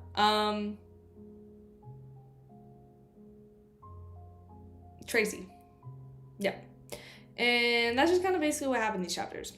There was nothing really like crazy of note to pick up. Oh, and then we also found out stuff about how in that book we had stuff from, I totally fucking lied. There was stuff that was important here. From the book that we found of not Roselle but Groselle. That was from like 3,000 years ago. That was from 3,000 years ago about how we are probably gonna go. Yeah, it was doomed and not consensual. I don't think it was. It was not awesome.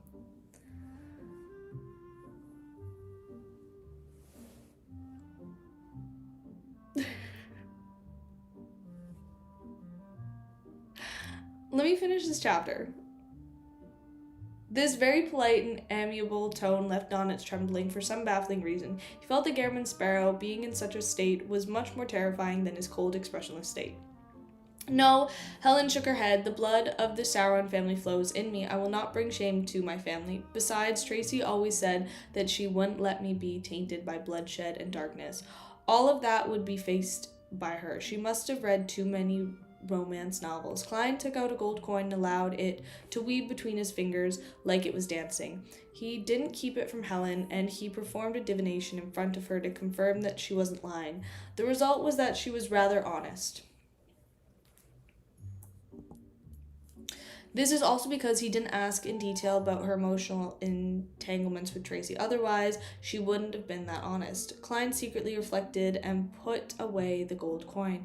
At the moment in time, the carriage had circled around the harbor, no longer heading for the ship that Helen was meant to board. Klein looked at the scenery outside the window and took out a small metal bottle. He handed it to Helen and said, "Use the liquid inside and wipe away your makeup." "Why?" Helen subconsciously asked. "This isn't something you should be asking." Klein leaned forward once again and said without expression. Despite feeling aggravated and furious, Helen didn't wish to agitate the man and get on his bad side in such a critical moment. She could only remove the bottle cap and took a sniff at it to test if it was poisonous. "Can it be used directly?" she asked. Klein tersely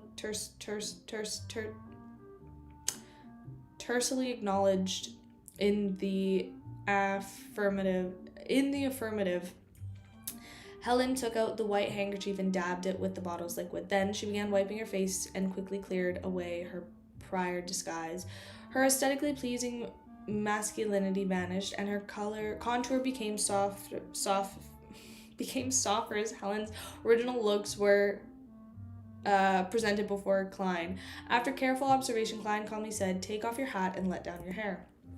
Helen furrowed her brows and had a nagging feeling that what followed would be unacceptable instructions, such as taking off her clothes. She took a deep breath, removed her hat, and released her coil red hair. Klein would never do that. She appeared extremely feminine. Klein straightened his body and leaned back on the carriage wall before calmly instructing, "You can put on your own disguise."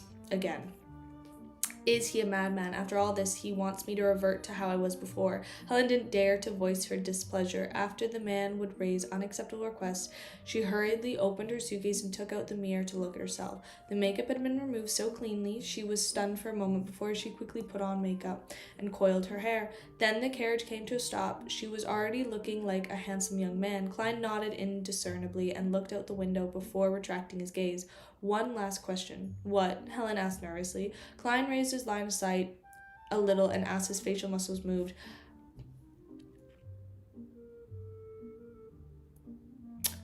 "How big are your breasts?"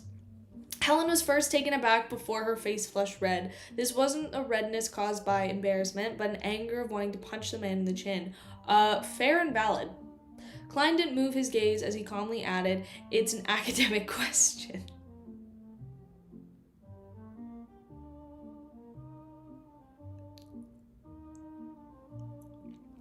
It's for science. That's just what it is. Noticing no sexual intent from his eyes, Helen inhaled and closed her eyes to answer the question. Klein secretly heaved a sigh of relief and took out a boat ticket and stack of paper. "New identification, tickets to Tiana Port. Once you're there, buy tickets to Prince Harbor." Helen glanced at him vigilantly. Before receiving the tickets and documents, she carried her suitcase and carefully aligned the carriage to see the ships were taking. Klein followed behind her and watched her leave. From the corner of his eyes, he saw Donitz trying hard to hold back his laughter. So clearly, Klein's gonna probably use his faceless abilities to turn into Helen. That's crazy to ask that and be like, it's an academic question. Because here's the thing. Here's the like thing about the Gehrman persona. Because it's such like just a blank slate kind of type deal. Like there's not really much intent and emotion behind it other than him needing to like get the job done. I feel like if he asked me that question with the way that he is, I also would be like pissed off at first and be like, say it again, and then afterwards I'd be like, it's this, and like just kind of move on with my day. So that's just kind of what it is. Yeah, he's just a very straightforward person. He's just there. And it works for him. So I'm assuming he's probably going to turn into Helen, and they're going to try and infiltrate him and Donitz, which is smart.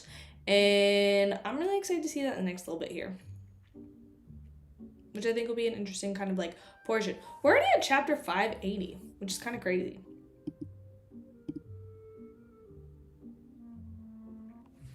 I don't think Gehrman will sleep with Tracy. That'd be crazy if that actually happens. You know what? Here's the thing. I wouldn't put it past Cuttlefish. I wouldn't put it past the story if Gehrman does end up doing that. However, that would be just crazy if he does.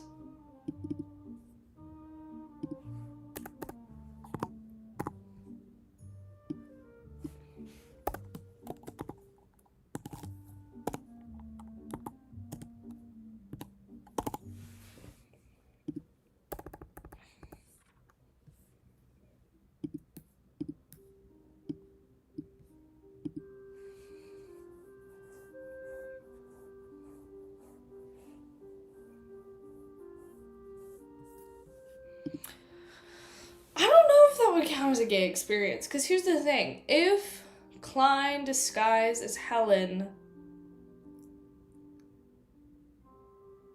slept with Tracy, I guess so, because he is technically a woman at that point.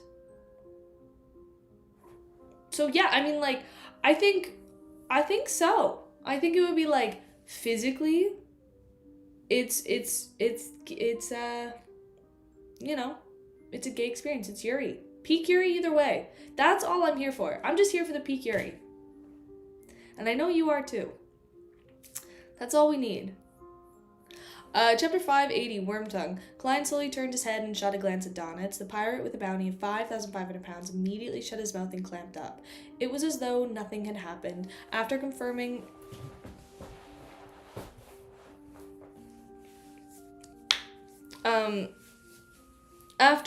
that Helen boarded the liner without issues, he turned around and walked to the side of the carriage. He pretended to casually ask, "Did you hear the conversation?" No, a little. Just a little. Donitz shook his head as he gave a hollow chuckle. See, this is the other thing. Donitz and okay. This is chapter 580. So, this might be the last chapter. I think, what time is it? You know what? This might be the last chapter. Unless something really interesting happens at the end of it, then I'll read another chapter. But this probably might be the last one. Yeah. I was gonna say something, shit. And now I don't remember what I was gonna say. Klein slowly turned his head and shot a glance at Donitz, the pirate with a bounty of 5,500 pounds. Oh, that was what I was gonna say. Here's the thing that I'm wondering. I'm wondering if, because like, while Cuttlefish was writing this, he must have got feedback that like Klein and Donitz were just such a good duo and team together. So I'm wondering if like he is going to continue that relationship going forward in the next volumes. Because he now has Garamond Sparrow around, as long as he has like the world around. So I'm wondering how long he's going to keep kind of this dynamic together, which would be very interesting.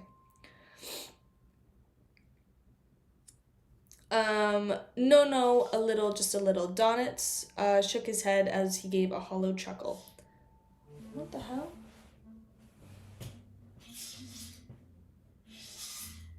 What the hell? Okay. Klein nodded and silently said, "You have to remember otherwise, or it's easy for people to see through you." "See through me?" Donitz raised his hand and pointed at his nose and said blankly. Klein said without changing his special, "She's from the Sauron family. She has anti-tracking beyond her abilities, together with her tricks and behavior. It can be confirmed that she's a Secret 7 from the Hunger Pathway. Pyromaniac. She's very similar to you, and you'll love it, and you'll be able to do a good job acting as her. I won't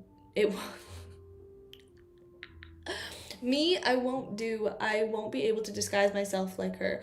I'll be identified with just a look." Donitz jumped in fright. Klein didn't hold back his laughter, said in a deep voice, "I'll lend you creeping hunger." No. I have no experience in such matters. I won't be able to fool by seminal ailments subordinates. Abnormally nervous and horrified, Donitz declared the mission. To him, this was an extremely embarrassing and dog-shit matter. Only a pervert or a madman would complete it without any qualms. Klein nodded in agreement and said without an expression, "Indeed, you are rather stupid." Donitz forced a smile. "Yes, I am very stupid." Klein didn't say... Why are they flirting right now? Klein didn't say a word as he walked past Donitz and opened the carriage to the door. Donitz followed him with his eyes when he suddenly saw Garamond Sparrow's hat turn red. He blinked his dull eyes and saw the man's facial contours soften up, his eyes turning emerald green, his lips turning thin as they pursed, making him look frail and insecure. He had a masculine beauty and looked identical to Helen, who had just left. After watching Garamond Sparrow enter the carriage, Donitz turned his head back to the corner of his mouth twitched. He was silent for a few seconds before he muttered silently, "What a madman." He changed into a woman without any hesitation.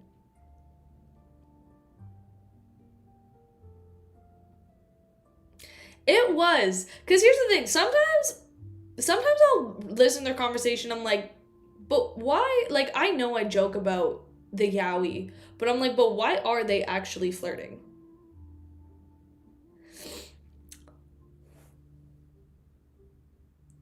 Garamond can turn into Roselle. It's a 2-for-1. I have to say that Helen looks pretty good when disguised as a man. See, this is what I'm saying. This is what I'm saying. Why is Donitz looking at Gehrman like that? Why is he talking about Gehrman like that? Like, I'm not even finding the Yowie. The Yowie's finding us. Like, we're not looking for it, it's coming to us.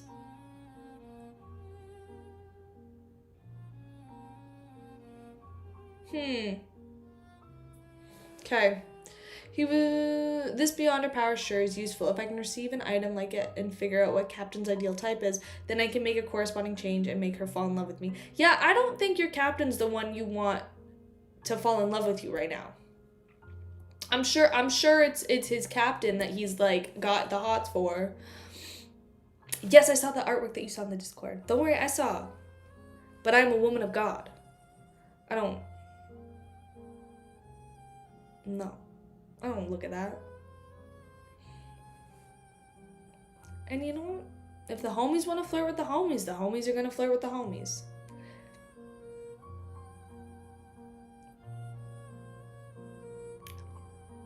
But in this case, would the person that she falls in love with still be me?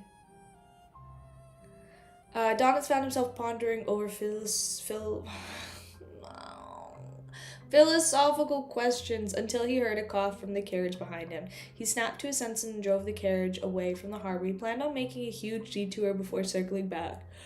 Inside the carriage, Klein wasn't as calm as he appeared, although Helen was in male clothes, allowing him to temporarily not bother about the most embarrassing parts. He still felt quite embarrassed to have his face change into women's while squeezing out breasts. This left him feeling down and awkward. Sigh, a faceless changes in appearance is very easy. The difficult part is apparently the mind. To act as a good faceless, I'll have to cross many mental blocks. If I don't, then I'll have to spend a great deal of time to act as a real person for many years. My identity has to be recognized by everyone as I fully immerse myself into a character until I almost treat it like it's real.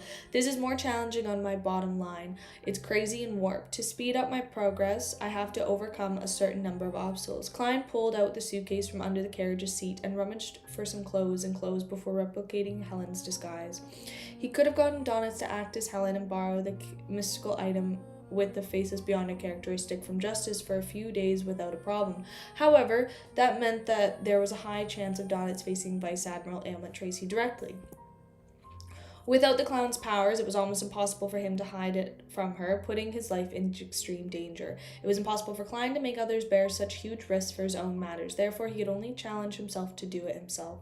Soon, he looked identical to Helen. Under the black top hat was a handsome androgynous face with soft and pronounced contour. His emerald eyes looked as beautiful as gems. He adjusted his build, making himself shorter by a few centimeters, narrowing his shoulders' width. His frame shrank as he looked like he had lightened significantly. I saw my name. What does it say? What am I bookmarked? You saw that art? Yes, I understand what I'm reading. Thank you. Soon he looked identical to Helen. Under the black top hat and handsome androgynous face with soft and pronounced contours, his emerald eyes looked as beautiful gems. He adjusted his build, making himself shorter by a few centimeters, narrowing his shoulder width. His frame shrank and he looked like he had significantly lightened. His current appearance quickly surfaced in Klein's mind with the clown powers. It's still not bad. There's not much to it. Perhaps it's because I'm not in female clothes, so it doesn't feel much different from turning into Gammon Sparrow, Donitz, or someone else. I just look prettier and have some discomfort in my chest. Yeah, now he knows the struggles of being a woman. If I looked like that on Earth, I would have needed to worry about not having a girlfriend. He mocked and consoled himself as he curled the corners of his mouth. I have a question. If Klein... Hold up. Question time. If Klein ends up going back to his like, I guess, like, our world, like, back, does he get to keep his Beyonder powers? Like, would Klein go back to his world, or, like, our world, or whatever it is at the end of the book, and, like, keep the Beyonder powers and then just be, like, a god?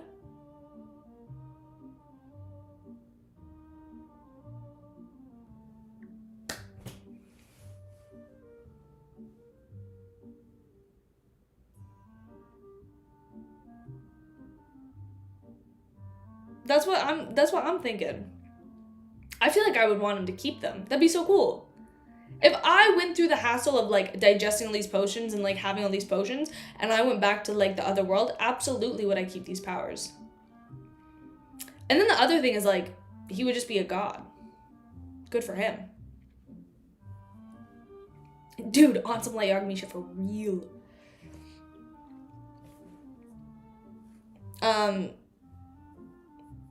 Klein cursed silently, and he quickly adjusted his state of mind. Bit by bit, he immersed himself into the state of true acting. With the passage of time, he discovered that the resistance he had lessened significantly.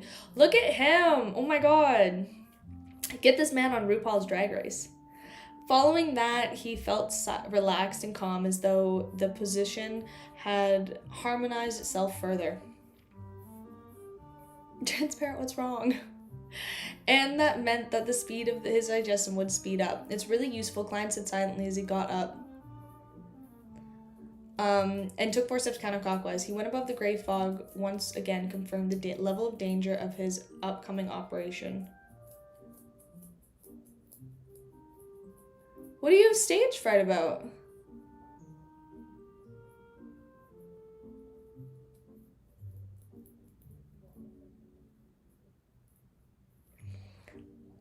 Okay, if you recline and notice after becoming a god, you can go back home, but in exchange, this world would be severely harmed and many people would be hurt. Would people die or would they be hurt? I know that's probably not a great question, but, like, would people die or would they be hurt? Because here's the thing. If nobody's... Okay, I feel like the correct answer would be,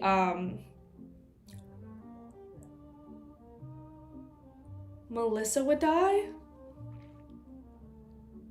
But is it just Melissa? Because if it's just Melissa...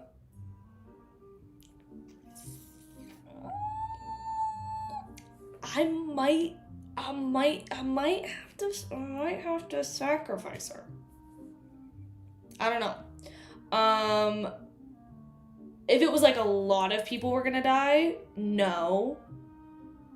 If it was, like, if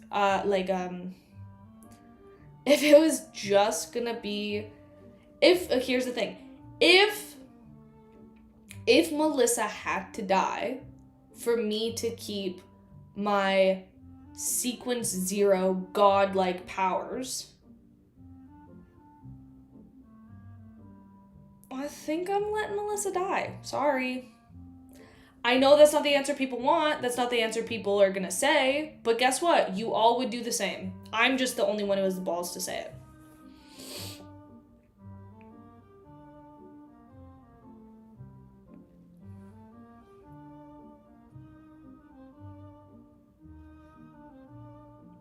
My name does mean compassion. That's what I'm saying. That's what I'm saying. You guys would. If you had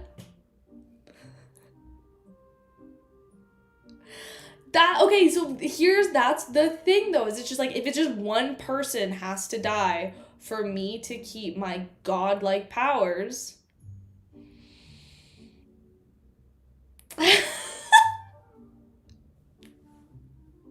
But here's the thing, I also say that as I'm, like, not actually having to choose. I feel like when it comes down to it, I don't think I would. I say it, but I'm like, I don't know if I would. I don't know if I can't kill somebody. That'd be crazy. But, like, in the context of a fake story, I mean, I don't know, maybe. But I feel like when it comes down to it, I'd pussy out and I'd be like, no, I don't care. I don't care. Sacrifice me instead. Sacrifice me instead.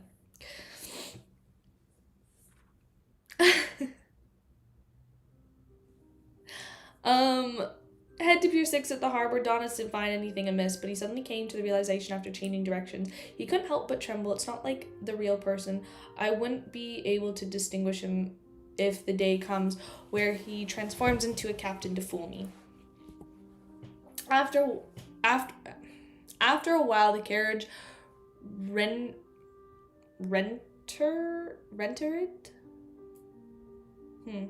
the harbor and went to the liner where Helena was originally meant to board, but it didn't truly approach it and had instead circled around to a nearby warehouse. Donis jumped off the carriage and knocked on the warehouse door. According to the prior agreed pattern, out came a group of dock workers who were clearly of native blood. Following that, they made way. After confirming that there wasn't anything amiss, the bald member of the resistance, Khaled, came out on a wheelchair. Where is she? He looked at Donis as he asked. Through Helen's matter, Donis successfully established communications with the resistance. Donis laughed mischievously in the carriage. She's been drugged with a medicine that makes her lose her strength. Its effectiveness will last another 10 hours. Remember, I want 70% of the 1,000-pound reward. Khaled raised his right arm and waved it. Immediately, 2 thin members from the resistance got into the carriage. Boss, it's that woman. They soon poked their heads out and saw the tone of local gangs. Take her down. Our mission is to protect her, Khaled emphasized again. Helen, who was disguised as a male, was helped down from the carriage with 2 soldiers supporting her on either side. With his control as a clown, Kine pretended to weak in the knees as he staggered.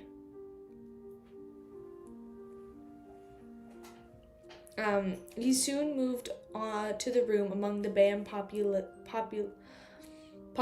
At the same time, Khaled instructed the local gang members who believed in the sea god to find strongman Ozil and tell him that they had found the target.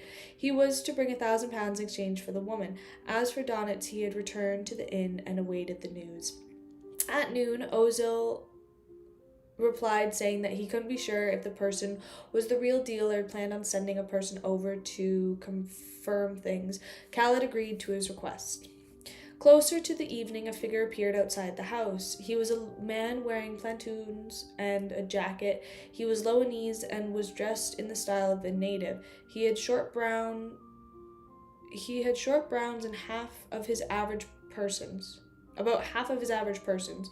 His brown eyes were recessed and his face looked cut. Khaled pushed himself on a wheelchair and appeared by the door. After seeing the man, he said in a heavy voice, Mr. King, should I be honored that you actually know me? The man laughed. He was originally a captain of one of the pirate ships.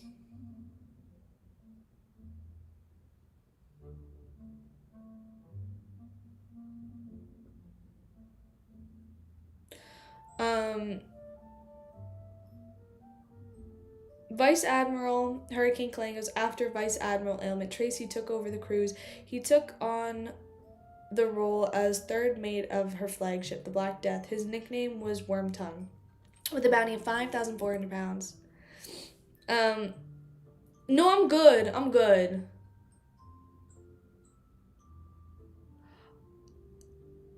Oh, I read Bullseye's comment. I thought it said, I do like mommy harsh. I didn't realize it said, I do like mommies, comma. Should have added a comma there, harsh. Because I thought it said, I do like mommy harsh. And I was like, okay, Bullseye, if that's what you like, can't fault you for that one. Don't know how Harsh became a mommy, but okay. Yeah, Bullseye and Harsh, I guess. New ship for the lore. Bullseye and Harsh. Apparently mommy Harsh. So oh, dude, it's Yuri. We're getting so much Yuri, you guys. I love it. I love it so much. Bullseye and Harsh, the Yuri ship of our dreams. Where's Transparent? Transparent, we have a new fan fiction for you to write. It's one of Harsh and Bullseye. It's Yuri. So have fun with that.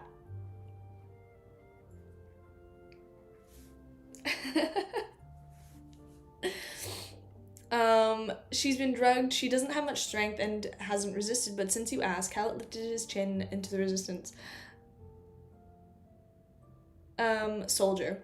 The soldier found a pair of cuffs and walked over. After pulling Klein's hands back, he cuffed him. Klein continued wearing mixed emotions like before, trying hard to act like he was struggling despite having a lack of strength.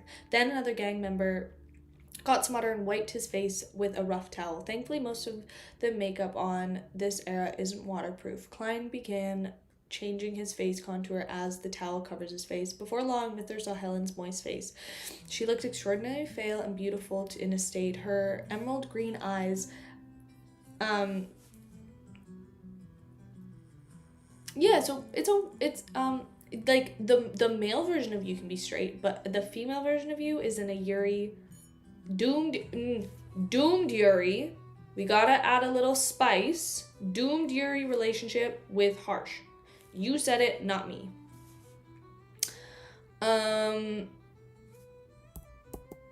Unfortunately, she's captain's. Mither's throat moved. As a man and a pirate, he often fantasized about Vice Admiral Ailment Tracy, the red-haired Helen, falling into his embrace at the same time. But of course, okay. Why is the story getting like... Why is everybody in the story getting horny right now? Doomed consensual Yuri. That's the only kind we allow. It's tragic, but consensual. Doomed, toxic, consensual Yuri.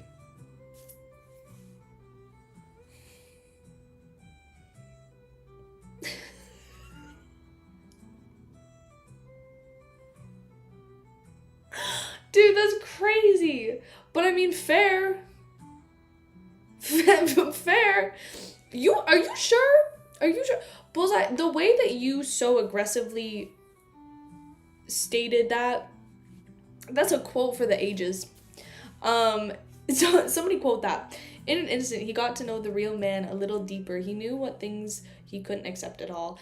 It really is her. Mither turned his head and said to Khaled, "This is your reward." He threw the tiny leather bag in his hands over him. Khaled did a brief inspection and threw it to his subordinate. He pondered for a second and said, "We still need your help. No problem. Seek out Ozil when needed." Mither pointed the red-haired Helen in the room and asked, "I'll take her away, right?" Yes. Khaled made way once again. Klein didn't wish to be helped by Mither as he pretended to have regained some of his mobility while stumbling out. Mither was afraid of Vice Admiral Ailment Tracy, so he could only hold her by her shoulders and lead her to the carriage parked outside. The carriage left the city and came to a private harbor. Mither led Klein, who was disguised as red-haired Helen, onto a fishing boat, which had been long prepared under the cover of the night. They left Bam. After about an hour, they saw the ship docked under the shadow of an island cliff. Fluttering in the wind was a huge flag with white bones drawn on it. Black Death. Oh, so we're like picking up a lot. Really, we're picking it up right now. We're really picking it up. Okay, we're gonna stop here. Chapter 581. Both getting into character and detachment. Nice.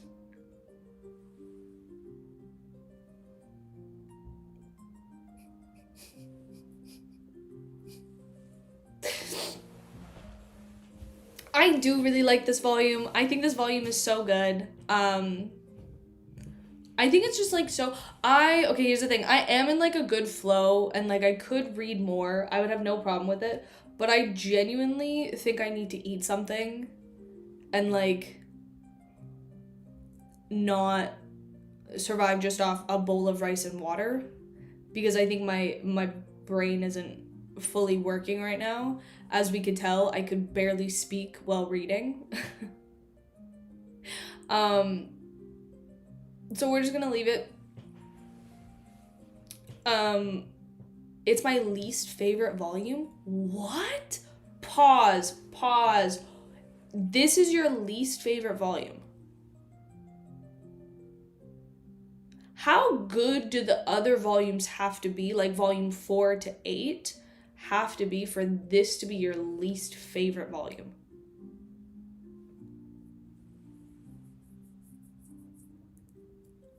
Garamond's your least favorite persona? And I thought I had bad takes. No offense. Actually, all offense. I hope you take all the offense to that. I thought I had bad takes. That's crazy. Damn.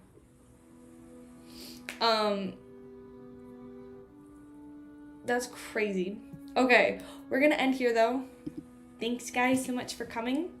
I also do want to mention, I do know what I wrote.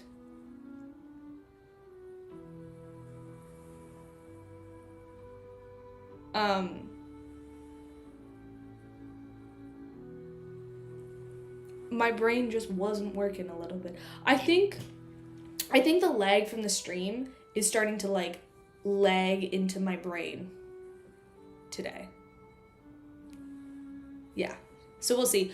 Other than that, I'm going to leave it. You guys have a great rest of your night or day or sleep or morning, wherever you're at. I'm going to have a wonderful rest of my night. I'm going to go eat some food because I need to go eat some food. And I will see you guys tomorrow. Bye-bye.